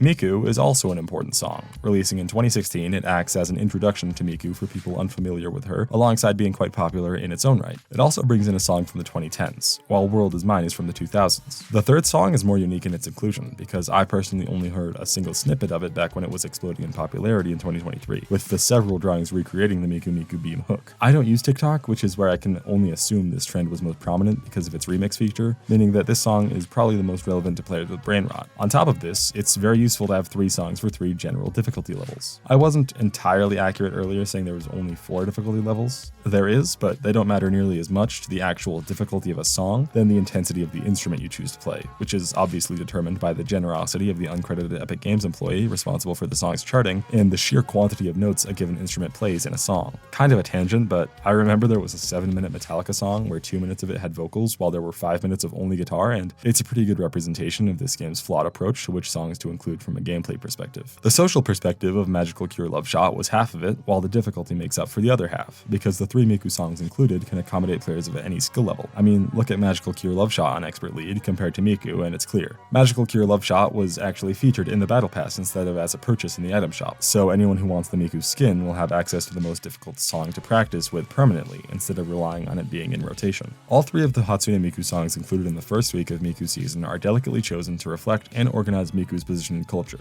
growing in the 2000s, becoming a household name in the 2010s, and being incredibly moldable and plastic for the new generations and the internet in the 2020s, as well as reflecting J-pop's evolution. I'd have to question why they chose to include Magical Cure Love Shot and not Mesmerizer, which only came out half a year later and was much more successful, becoming the fastest growing Vocaloid song ever made, but I can understand wanting to avoid having Japanese songs because most of Fortnite's player base don't speak the language, and World Is Mine is an exceptional case. And also, Kasane Teito is owned by a different company. She's kind of a mess. I'm still sad about it though. I mean, what song did we get instead? The inclusion of Daisy 2.0 by Ashniko is the most upset I have ever been by something as innocuous as a song being added in a game with more than 300 of them. 1. Who is Ashniko? I mean, I know that she's a pop star. I can glean that much context clues from the fact that she's popular enough to be in Fortnite, and also the song in Fortnite is a pop song. But why would they go with a generic pop star over someone who's actually respected in the Vocaloid community? On top of that, I have beef with the song itself. It's a remix of an already existing song that's basically the same, except Miku replaces one of the verses. Why would you have a remix of a song instead of an actual original song like the other 3? And then there's the contents of the song itself. A basic ditzy power ballad about how you don't need a man to feel beautiful. That's not right. A basic ditzy power ballad about how you can feel attractive without needing the validation of a man, which is a fine message, but why would you use Hatsune Miku to tell it? I have no problem with sexualizing Hatsune Miku. One of her most popular songs last year was Rabbit Hole. I do not contend with the idea of using Miku as a vessel to tell a story about sexual liberation. Like Rabbit Hole. But why did you have to draw her like that? Forgive me for using some Gen Z slang, but Gooner art style. Chill, bro. She ain't even have all that. Look at Rabbit Hole again, a song about a kinky, lonely girl who struggles to find somebody to match her freak and has a million one-night stands. In that song, she can be illustrated as flat as a board to the point where she's holding a deck of cards in her rabbit outfit where her hypothetical boobs are supposed to go. Why do you need to do this? You could have just put Rabbit Hole in the game. It's a year older than Magical Cure Love Shot, and Deco Nina has already put songs of theirs into rhythm games before, such as, I don't know, Hatsune Miku Project Diva Megamix Plus. It wouldn't even need any more effort because it's not like Daisy 2.0 didn't need loads of censorship to be put in this 13+ game while still being slapped with an age rating, unlike every other Miku song that was included. And even though I agree with the song's message, it really doesn't fit with the other 3 songs featured, which are about Miku being thankful people are using her in their art, Miku being a secret magical girl who can't heal anyone but hopes to make people feel better by loving the world and life so much, and I don't know, I don't speak Japanese, but probably something wholesome like that. We don't need more hateful power ballads, and this song is just putting tons of mixed messages into Miku's perception. And then the third thing which really upsets me, the song isn't good. It sounds bad. I can't comprehend why this song was included. Or at least I couldn't until I opened up Spotify. Hatsune Miku isn't an artist, she's an instrument. But it's still customary to put featuring Hatsune Miku on most songs that use her because it helps build a cultural narrative that she is real, just for fun. However, Spotify has this feature where anyone who's featured on a song, even if they aren't an artist, have their own temporary page generated. For example, even though Patricia Taxon hates Spotify and hasn't uploaded any music or made an account, she has a page featuring all of the music people have credited to her, such as collabs or remixes of her tracks. Hatsune Miku has 4 million monthly listeners despite not being real at all, and scrolling through her discography is almost useless because there's way too many songs to sort through. The only purpose is to see which Miku songs are currently getting the most plays. As of writing this, Magical Cure Love Shot and Mesmerizer are having their moments, but Daisy 2.0 is also one of the most popular songs featuring Miku ever released. And that's when it hit me. This isn't made for Miku, this isn't made for people like us, it's made for people who don't know what a Miku is and are so pathetic in their lack of curiosity for the world around them, they have to be condescendingly shown a pop song with all the stereotypical examples of power and respectability in the music world, including gross displays of wealth, independence, and vapid consumerism. Hatsune Miku is a robot, she's not a human being. But people can't comprehend that because anything that doesn't speak the same conventional language of society as them can't exist, and so she must be taught to the ignorant masses through a song which butchers her unique social standing as a voice for those without. This game isn't made for people like me. I may enjoy it, but I'm still not safe here. There's nothing here for me. Nothing here for me to latch onto. Nothing in this game could possibly.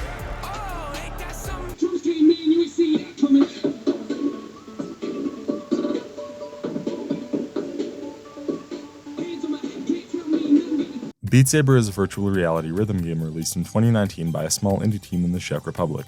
Or is it Czechia? I don't know, it's the Balkans. Its borders and name will probably get invaded in the next couple days. Wait, is it the Balkans? That doesn't matter, however, because following its resounding success, the development team was purchased by Oculus Studios. Thanks to Zuckerberg, Beat Saber has been called, by many, the greatest VR game of all time, because of how it is entirely built around the limitations of the medium. Before the Valve Index VR headset's quality was like, really bad. I remember with my sister's rich boyfriend's Oculus Rift hand-me-down, which he just tossed to me because he bought a better one, I couldn't read any text in Half-Life Alyx that wasn't the loading screen, which means I missed the Easter egg that confirms Half-Life Blue Shift is canon. Because of this, the entire game is built as though everyone wasn't wearing glasses, with all interactable elements and UI being absurdly large if you stop to think about it. VR also used to have trouble with people turning around before the Quest Tracker's free magic cameras blew everyone's mind, and Valve made the only contemporary VR headset $1,000 to fit all those cameras around your house. To optimally play any pre-2020 VR game, you need to stand completely still, facing whatever corner of your room had your trackers, never turning your legs or torso, only your arms and your head. Beat Saber has every obstacle be incredibly large, heading towards you from a single direction or 90 whole degrees if you're into that sort of thing. That's why people call it the best VR game of all time, because it was made understanding the limitations of the technology, at least at the time of its release when VR was still in its infancy. On top of the gameplay value that the peripheral provides, it also helps completely engross the player in harsh EDM aesthetics that would be impossible not only in desktop format, but also in real life. Backgrounds reflect the glorious light shows that I assume exist in the real world if I didn't live in this hellhole, but without the confines of physical concrete and noise complaints. The environments and lights act in sync with the music to generate truly breathtaking audio-visual experiences, assisted by the wide range of EDM music the game features. The game launched with only a few tracks by co-creator Jaroslav Beck, but over the years it received several different original soundtrack packs, alongside official collaborations with famous bands which are widely overpriced. I assume I haven't purchased any because all I need is OST Volume 5, the album which added many features which make Beat Saber far more similar to other rhythm games. I'm sure you've already picked up on what the gameplay is like from 1, this game's popularity, and 2, the background footage which is plainly self-explanatory, but it might not seem like all that of a rhythm game to you. I assure you, however, it is. Rather than focus on the rhythm of the beat or the music, you are encouraged to focus on the way that the music makes you feel and interpret those movements through your body, asking you once again to be a performer in the music being played, but not as an instrument, rather as a supplementary piece of artwork to invoke the soul of the music being played. Scoring is focused on how close you are to the beat when you actually hit the notes, yes, but it is also concerned with grace, how close to the center of the block you are when you connect your swing, how quickly you are moving, how much do you follow through your movements with your whole body instead of just your wimpy wrists. I say your wimpy wrists because mine are monstrous and grotesque. I can in no way embody the elegance, verve, the beauty which this game calls upon me to represent, and I'm butchering it. I can never be an artist with a body like this. I need to be perfect. I will be perfect. Beat Saber, more than any other game so far, requires the player to be in complete communication with themselves. The brainstem needs to adequately transfer the neurological information straight from my cerebellum to my arms and torso, or else I'll never be happy. The differences between Beat Saber and other rhythm games are what initially gave it such a noticeable boost in popularity. Only the real sickos would even be aware the scoring system didn't only count closest to the beat, because that's usually enough to get a high enough rank that anyone playing this bundled with their Facebook-approved headset would be perfectly fine passing. Anyone who'd accept this as a great example of a nascent technology is obviously fine with passing. Passing grades, passing relationships, passing intelligence. I mean, I'd never pass as someone with those unless I prove that I can through my actions. Until I prove that I'm perfect, no one will see me as anything other than a middle of the pack. Another statistic in a long line of undesirable, unknown, unsuccessful middle-class nerds whose funerals will only be attended by a spouse and a G-man. Which is why I will be successful. I will be perfect. I will be. It wasn't until OST 5 that the rhythm game tropes we've come to expect really introduced themselves and helped Beat Saber hit the mainstream, including held beats or arcs, where you'll get more points if you keep your saber within the line, and multi-hits, where you have to hold your angle through multiple blocks instead of just one or two. Interestingly enough, this was the OST pack I insisted on starting with because it has the most artists which I personally already knew. I'm quite biased towards the familiar. Including Schwenk, Camellia, and The Living Tombstone, I made a promise to myself.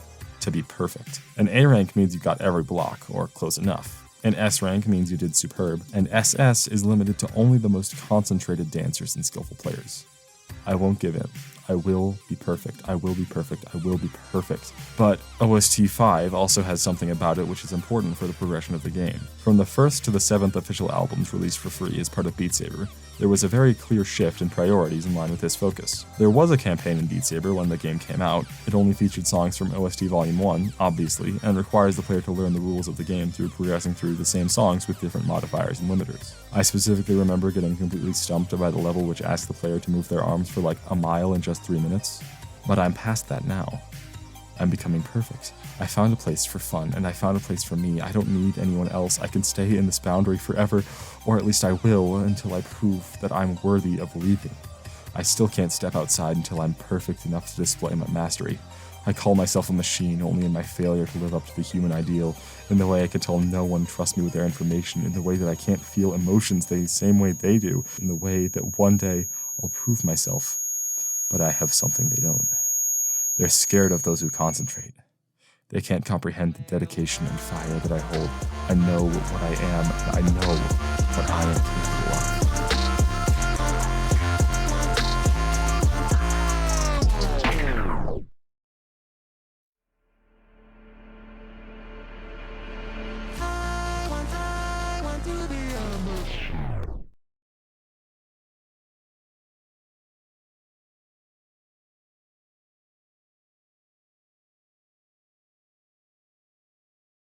Dance Dance Revolution Mario Mix is a game which was released in 2006, developed on the Mario Party 6 engine. Very little is known about its development. We know absolutely nothing, likely because the development wasn't actually anything to brag about, particularly the likelihood that this game was insanely rushed and had a budget of around 2 cents. This was the only Dance Dance Revolution game released for the GameCube, as the game's publisher Konami had a very good relationship with the PlayStation 2, and the Xbox I guess, but the Xbox market was far more catered towards the sharp opposite of DDR. I don't really see Dwayne Johnson listening to European dance music and hitting every rainbow note. So while the PS2 got upwards of a dozen games with the iconic pad, the GameCube was exclusively stuck with a Nintendo licensed Mario game that was evidently made exclusively to justify Konami's relationship with Nintendo persisting despite a generation of weak third-party support. The GameCube infamously used tiny discs for no other reason than to remain unique from the competition, but that made it very difficult to port games from the PS2 and Xbox to the GameCube, and only the largest releases would be perceived as financially viable. The only hope Nintendo had was third-party developers with exclusivity exclusivity deals, like Capcom, who released Resident Evil 0, 1 Remake, and 4 exclusively for the GameCube, for a few months at least. DDR Mario Mix is a representation of Nintendo's struggle to remain relevant in the 6th console generation, as the PS2 became the best-selling console ever made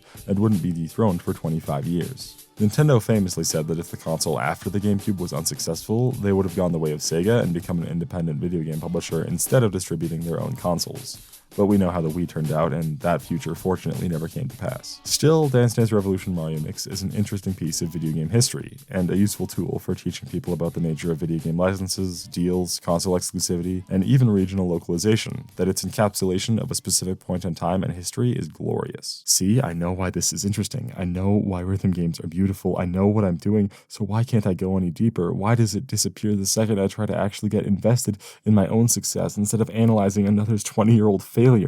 Ogden, Utah is a miserable place. There are few places I would hate to live more than Ogden, Utah. I go there every 6 months to visit my grandparents and cousins, which is great, don't get me wrong, but I can't stand to believe that they all live there. Every day of their life, they have to wake up and get out into Ogden. A single road connects through the entire city with a million tiny streets branching off of it. It takes ages to move inches. There isn't an ounce of greenery that hasn't been specifically designated and sectioned off. Walking during the summer, you can feel the sun as though it's inches from your face because of the high elevation and complete lack of humidity. I can't imagine why you would walk anywhere. There's nothing of value. Aside from Weber State University, the mascot of which is a lynx. It's somehow big enough to have jobs in the city itself, mostly small businesses, but also small enough that it's mostly suburbs and commuting 30 minutes south is distressingly regular. One small business that stands out in my mind far above the rest, Game Grid, a humble game shop. Not a video game shop, there isn't enough of a market to justify it, but a tabletop store. The video games take up just one wall, the others coated front to back in shelves of board games, paintable figures for role-playing games, and a fridge filled with snacks for the regular TTRPG nights they have. I've never been to one, of course, but they seem like a great way to meet people. On top of a display case for the game consoles they had on sale sat the collector's video games, ones with large boxes of goodies like Shin Megami Tensei 5 with a sling bag or Persona Q2 with a set of pins, and one of them caught my eye. Dance Dance Revolution Mario Mix. This was back in 2022, and I was captivated because I've heard of the game's existence, but my local game shop didn't have anything like this. They only sold games people had already turned in and rarely ordered things, and here was an icon of wacky and interesting releases in the world in front of me. It was real. I needed it, but I didn't have the relatively cheap $80. When I visited again 6 months later, it was there. 6 months later, it was there. 6 months later, it was there. 6 months later, I was finally ready to purchase it. But I noticed something I hadn't before. There was a PEGI rating on the box instead of ESRB, and it was suspiciously titled Dancing Stage Mario Mix. How did it get here? What was your story? A European in a full box, excellent condition was here in Ogden, Utah. Utah in the Mormon faith is referred to as the Promised Land. I never understood why. Those days of Sunday school I was so young I can't remember much, and memory only stops being a non-chronological blur of crying back in 2020 when elementary school ended and the pandemic got my family to leave the church. But did Mario follow the trek thousands of miles west to the Promised Land, to be free of persecution and rot on a shelf for several years, unappreciated and undesired, separated from every other game in the store and standing instead by the snack bar? It was unusable and worthless because of where it came from. So I purchased the cheapest available USB dance mat on Amazon and got to work by getting a completely legal copy of Mario DDR and going through the process of creating a software to convert GameCube discs to files compatible with Dolphin and getting the ROM to my PC completely legally, which has been protected under law, and using an emulator to play my own legal ROM, which is also protected under law. I would never pirate anything. Oh. I'm right back where I started, aren't I? Am I going in circles? Have I moved at all, or am I going to be forever stuck in this room at this desk? Rotating it won't accomplish anything. I can really feel myself rotting and rusting and crumbling. I really don't think it can continue like this. I have to improve at some point, right? I have to get out of here. I have to be perfect. And to do that, I guess I just need to lock in, because if I keep going, I will be perfect. I will be perfect. I will be perfect. The first thing you'll notice when booting up the DDR Mario Mix is the Wii-era warning label that wasn't displayed on every other game Nintendo had published, which led me to believe that this was naturally an incredibly late GameCube-era game after the Wii was released. However, this was actually released about a year before the Wii, and this is just another unique little bit of Nintendo's history. Then, the flagrant reuse of Mario Party assets which define this game's dissonant aesthetic are placed on full display. We've got a story mode, free play, and then 5 other sub-menus which could all be fit into a folder of others or something. This game uses the dance pad for menu selection, which I greatly appreciate as it prevents having to constantly switch between controllers. Of course, since I'm playing this on an emulator, I have to do that anyway, but that's the fault of the Church of Jesus Christ of Latter-day Saints. The story mode of DDR Mario Mix begins rather simply. Mario's house looks similar to how it does in Paper Mario, which I personally appreciate even though I only played Super Paper Mario, please don't kill me. And Toad arrives to inform Mario that the music keys have gone missing. Toad speaks about the music keys so casually as he describes their purpose and neglects to describe their origin. Once again, it seems as though the developers know just as much as the player that the plot doesn't really matter at all in the rhythm game like this, because you're supposed to just focus on high scores in the free play mode, while the story mode primarily exists as a way to unlock all of those special songs. Not to go too into the weeds on the progression of the story mode, as you've probably already heard about it from Jaden Animation's video about this game, but you unlock bonus songs through the shops in order to have access to every track. However, those are only unlocked in Story Mode EX, also known as New Game Plus, because the game isn't built to be played once, but rather several times. To unlock the game on hard, you must play it on normal, very hard, etc., meaning that you have to play the game at least 3 times for the true experience. However, the at least in that sense is carrying an incredible weight on its shoulders, because, like Mario games, this game has a live system. However, unlike Mario games, when you run out of lives, you don't just go back to the most recent mini-boss. You don't just go back to the start of the world. You don't even go back to World 1. Your entire save file gets wiped. Continue just isn't an option. But that's how it always is, isn't it? I never do get the same benefit of the doubt as all the others. I never will have the chance to continue from a mistake and never get to keep going when I ruin something. I must once again build from the ground up, build and build and build and fall again, but I can never adapt to my environment. I wasn't wired for it. I need a fresh start. I need my own world and I need to build it. No one else will do it for me. I just need to focus and I will prevail above all the others who can't understand and won't understand the drive. I will be perfect. And it is in this way that DDR Mario Mix is everything I ever dreamed of. A combination of all the lessons I've learned. Maybe it was worth it after all. The honestly is physically painful, monotonous grind of repetition, all in pursuit of perfection. It's tantalizing. I'm doing it. I'm really doing it in my way, in a way that is completely safe and with my interests, my community in mind. Watch me. Watch me fly.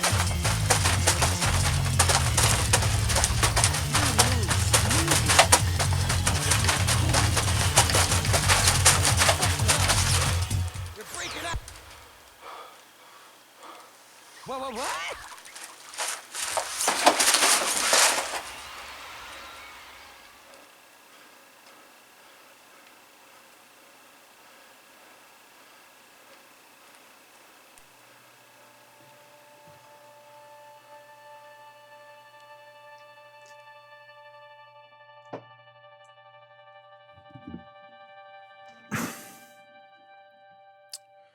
I have found that I have a constant, overwhelming need to self-narrativize.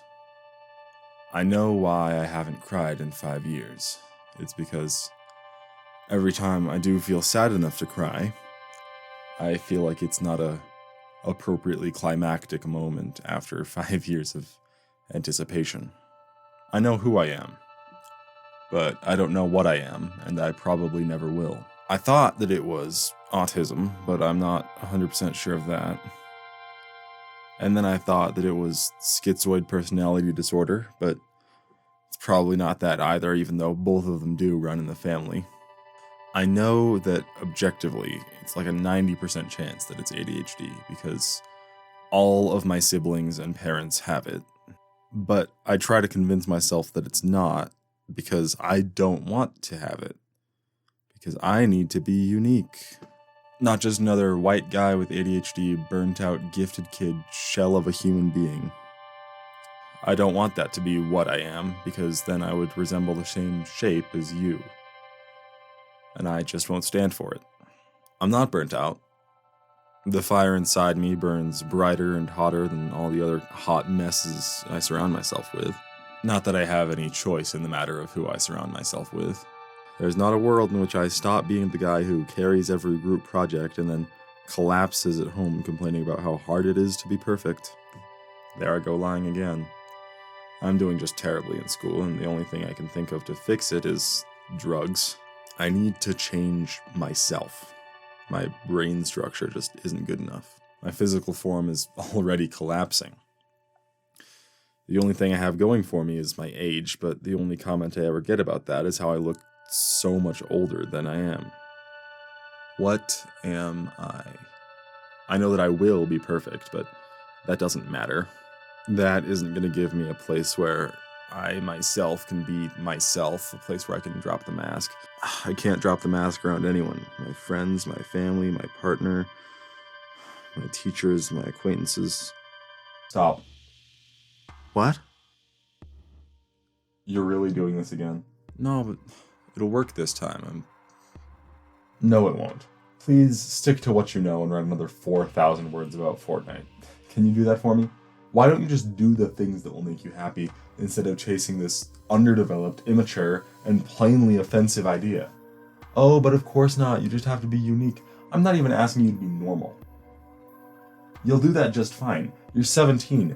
This identity finding is just an exercise in futility. You can't know who or what you are. You're in a psychology class. You should know this better than everyone else. You should know not to do these stupid behaviors that you know you'll just regret. I mean, you're Mr. Perfect the rest of the time. Never took a sip of alcohol, never a milligram of weed in the 4 different forms it's been offered to you, and you've only taken one all-nighter, excluding the one that you just took for this stupid video, for another stupid video about how you didn't have any friends to play gun game with. No, but this is the way to do things. Never get anything done on time because it has to be rewritten and manufactured to perfection. 4 years hung up on the same idea and you still wonder why your work has stagnated since the 8th grade? But it's okay, you just wanted to release the video on your birthday. Your 17th. Your 16th. Your 15th. You never did release anything in February, did you? Because you have to be perfect. And release it in April, Autism Awareness Month, which was the plan the whole time. I mean, what was it the first time? You had no one to watch the Tetris movie with. So you remembered the one person who didn't ridicule you when you mentioned finals, and then yapped for 20 minutes about a completely unrelated subject. And what about last year? 10 minutes about a twink, 10 minutes about a furry Mormon twink, and then 20 minutes about a dog, but you were too worried that the audience would think that you were cringe for finding them so relatable, so you sabotaged your own finale and made the video practically unwatchable. That one got you doxxed, and you're still trying to do this idea again? Why do you insist on doing this all in April anyway? It's the only time when I'm not overloaded on schoolwork or obligations. School. You're famously doing so well with your below 3.5 GPA, not even in the top 100 of your class. Maybe try talking to that Pikmin person from Chromebook Tetris about that. Maybe they will not be furious at you like everyone else you've told. I mean, I have your individualized education program right here. The mythical IEP that whenever anyone hears about it, they just call you 4 consecutive slurs. Let's see. Examinee Anders ID. Date of birth, February 9th, 2008. Based on the results from the WISC-V, Anders' general intellectual ability appears to be in the very superior range when compared to others his age. His general ability index score was at the 98th percentile. Anders' verbal comprehension index score is in the 99th percentile. Anders' fluid reasoning index score places him within the 92nd percentile. Does that sound like the resume of someone with a developmental disability? Come on. I know you can do better than this. You're just lying to yourself and to them. You know what to do. Put the camera down and go on without them. You don't need anyone. You will be perfect by yourself, and they will all fall. They're scared of you. They have every right to be. You're 17, and every time you dare to hang out with people your own age, you get accused of being a pedophile. But you've been given a gift. You grow faster, physically and mentally. Use it. Stop playing games.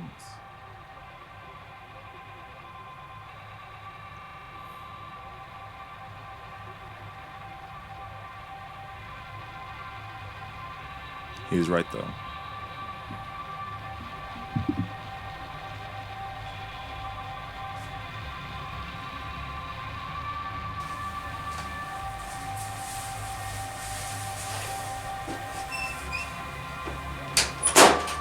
He's right, though. It really is silly for me to try and find community with those around me. I'm on several sports teams. I'm the editor of the school newspaper. I'm all of my English teacher's favorite student. Like, they just tell me explicitly during class. I have the closest thing one can get to a bird's eye view of the student populace. It's literally my job to grade their work. I'm in several extracurricular competitions, and I blow all of the competition out of the water because, I don't know, I'm the only one who tries. I know that misanthropy is wrong. That's not right. I believe that misanthropy is wrong because believing something is knowing something you don't have evidence for. There have to be people somewhere who have grown past the psychological schemas they developed as a toddler, who think that, I don't know, throwing the sea kyle in the cafeteria is not the peak of comedy. They have to exist somewhere, just not here. They don't exist in my spaces. Somewhere, there has to be somewhere. And I have to find a place for people who aren't like me, people who aren't normal. Does that make sense?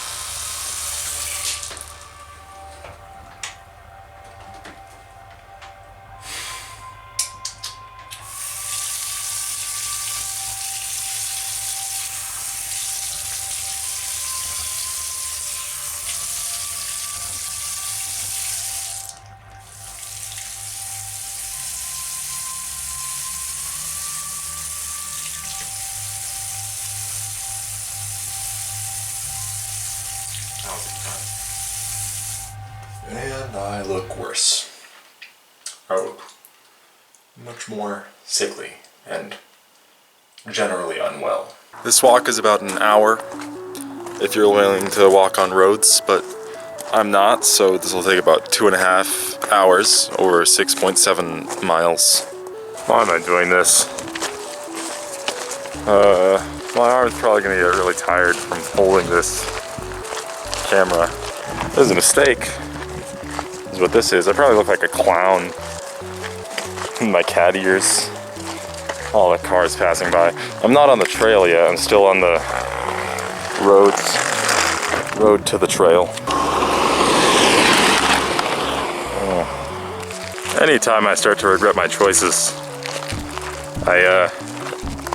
or even just don't know what I'm doing, like what I want to do, if I'm bored or whatever, I'll have a little grounding exercise to ground myself in the world and say, who, what, when, where, why.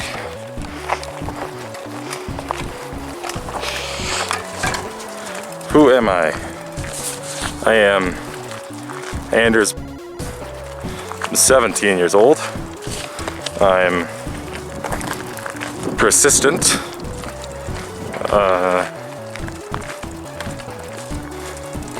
It's a bad thing, I think, in this situation. So as I was saying, I'm still on the roads. Also, I lied. I am not going to walk. I'm riding my bicycle and then walking for short bursts to record this. There's a car. So the thing is just how important it is for me to look like I'm busy when cars are passing.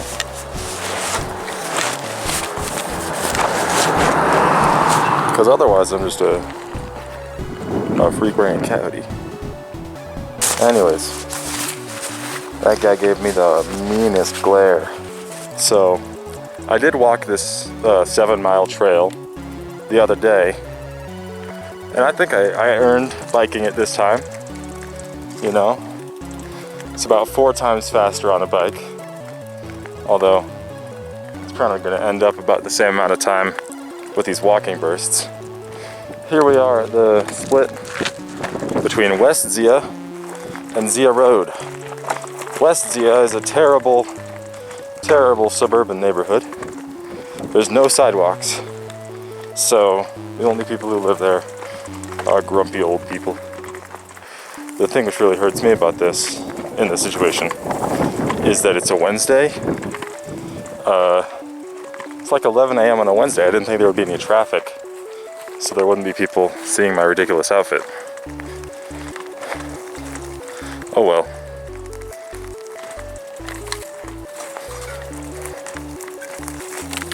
This trail's nice. It is not private property. The trail itself is not private property, at least I believe. It's just like a gap between private property. This says that it's private property, but I don't believe it. I think it's lying.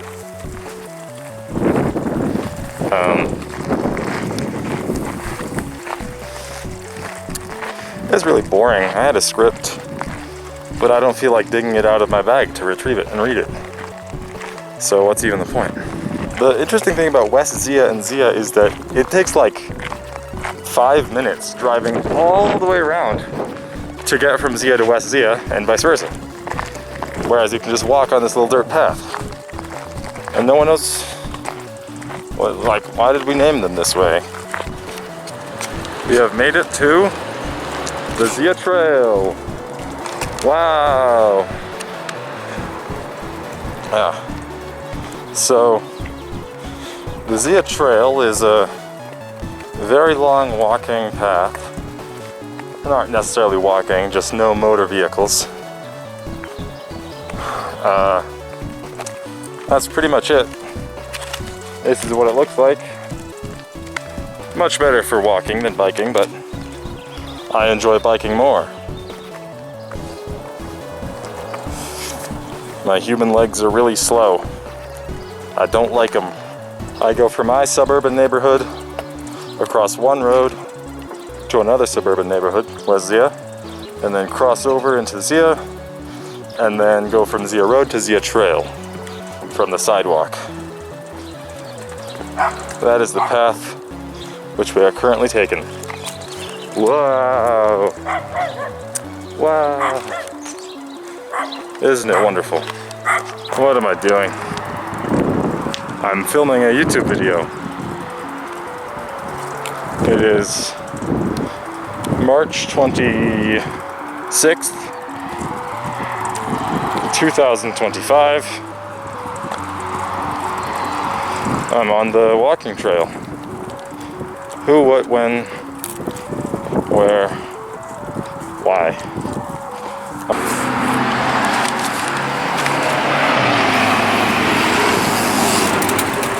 Sister Water, she is very useful and humble and precious and pure. It's the mural. This is a cool tunnel. I don't remember this graffiti being here the other day. I don't know how often they wash it. I like the graffiti, but Santa Fe isn't really a graffiti town. You know, it's weird to have all this crude imagery next to this nice turtle. Turtle. Look at that. Look how cool this tunnel is. It's where the homeless people chill at night. Oh, needle. Fascinating. Really insightful stuff. The sun. We have come upon the steepest hill of the ride. Typically I would power through it, but now I have an excuse not to. Yippee. We're at about the third way point of the walk. We can see more graffiti.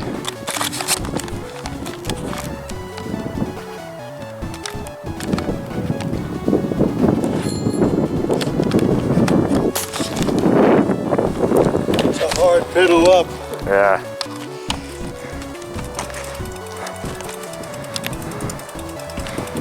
He was nice. Birds of Santa Fe. Insightful stuff. So, I skipped about 5 miles because I was worried about the camera's battery dying. But now I haven't actually read any of the script that I prepared. So I'm going to play sad music over it and just read it plainly in this echoey dark chamber. And that'll be cool and cinematic. In short, I'm trying to figure out who I am, while the sort of person I am in the future is the one that I want to be. I'm laying the tracks one step at a time in front of me. I will be perfect because I know what I'm doing and everyone else formally passes the same weirdest test. I will be perfect because I have what they don't. I will be perfect because I have to be. I will not entertain the possibility that I won't be. I just have to figure out the best way to get there the fastest.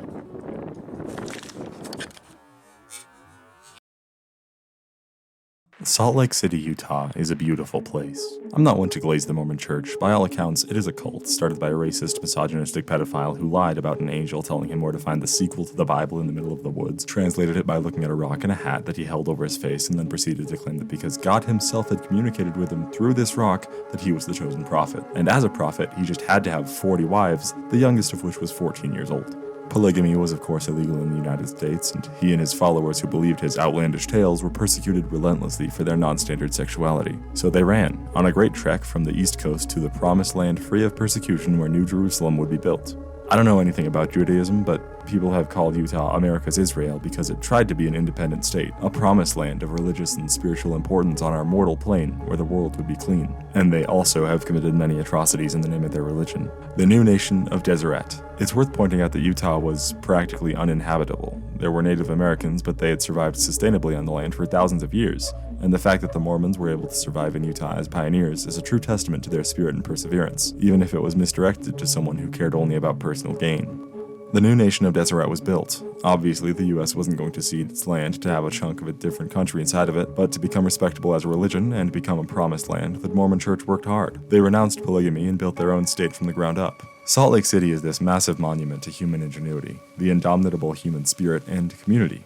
Even if it's a community with questionable morals, I still find it so very beautiful.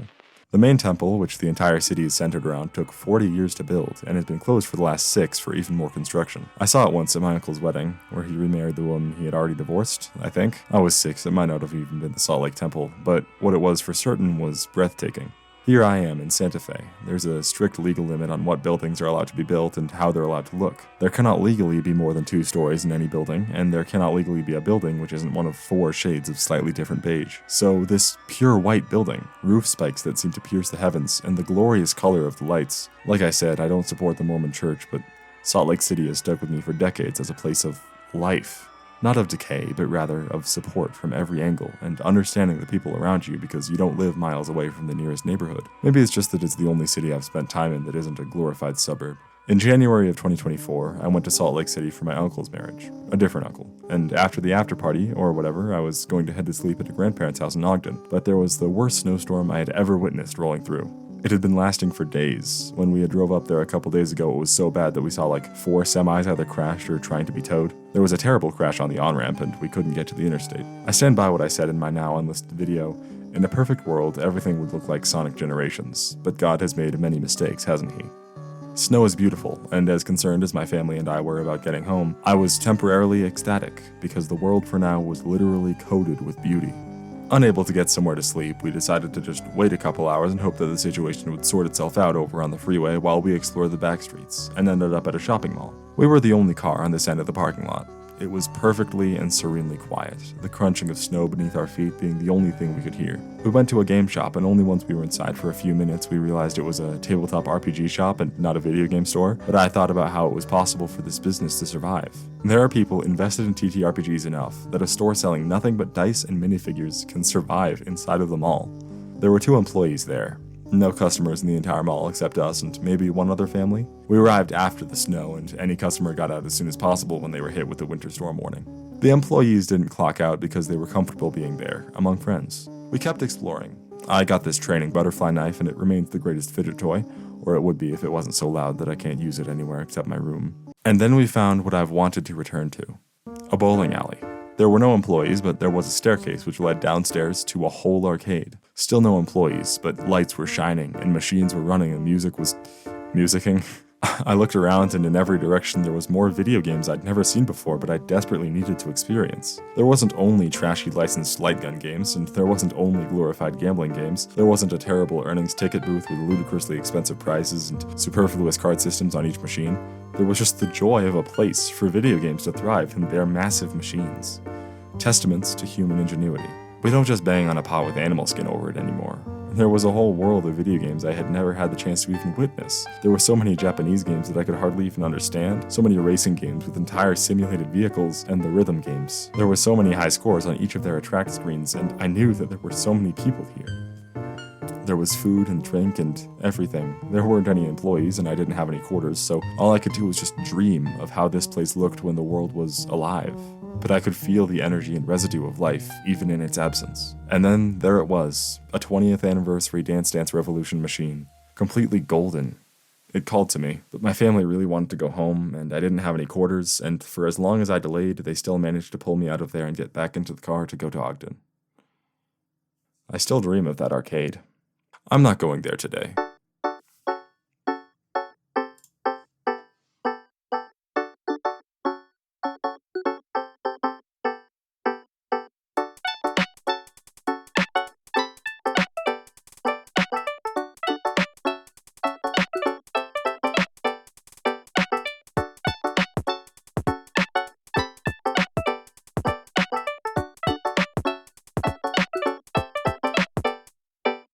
When I was young, I said I'd change the whole world. Well, that's not happened yet, but will tomorrow be the same? I'm skidding on fumes left over from my past life, but I haven't died yet. It's these tiny virtues keeping me alive. It's these tiny virtues keeping me alive. It's these tiny virtues keeping me alive.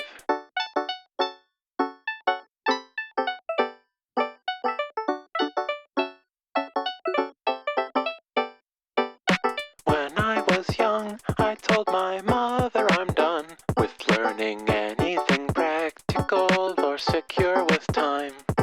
I'm jealous of those that are as passionate as me, but in something that works. It's these tiny virtues keeping me alive. It's these tiny virtues keeping me alive. It's these tiny virtues keeping me alive.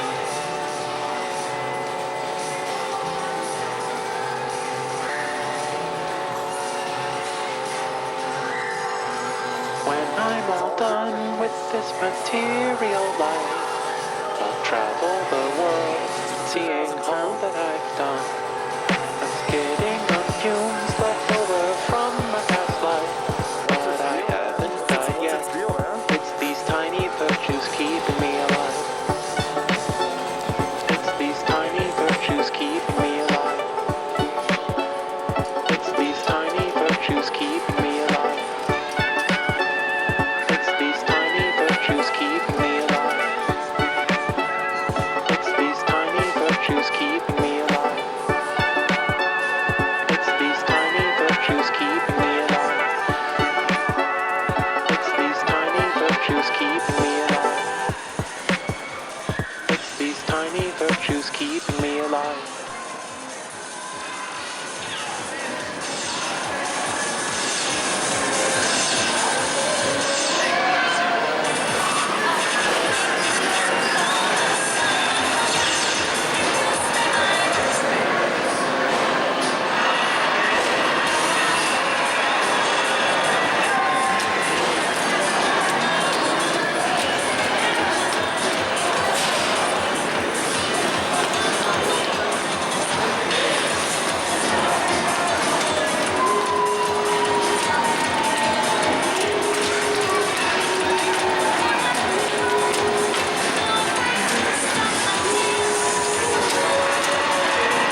I was the first person in history to ever use that arcade cabinet.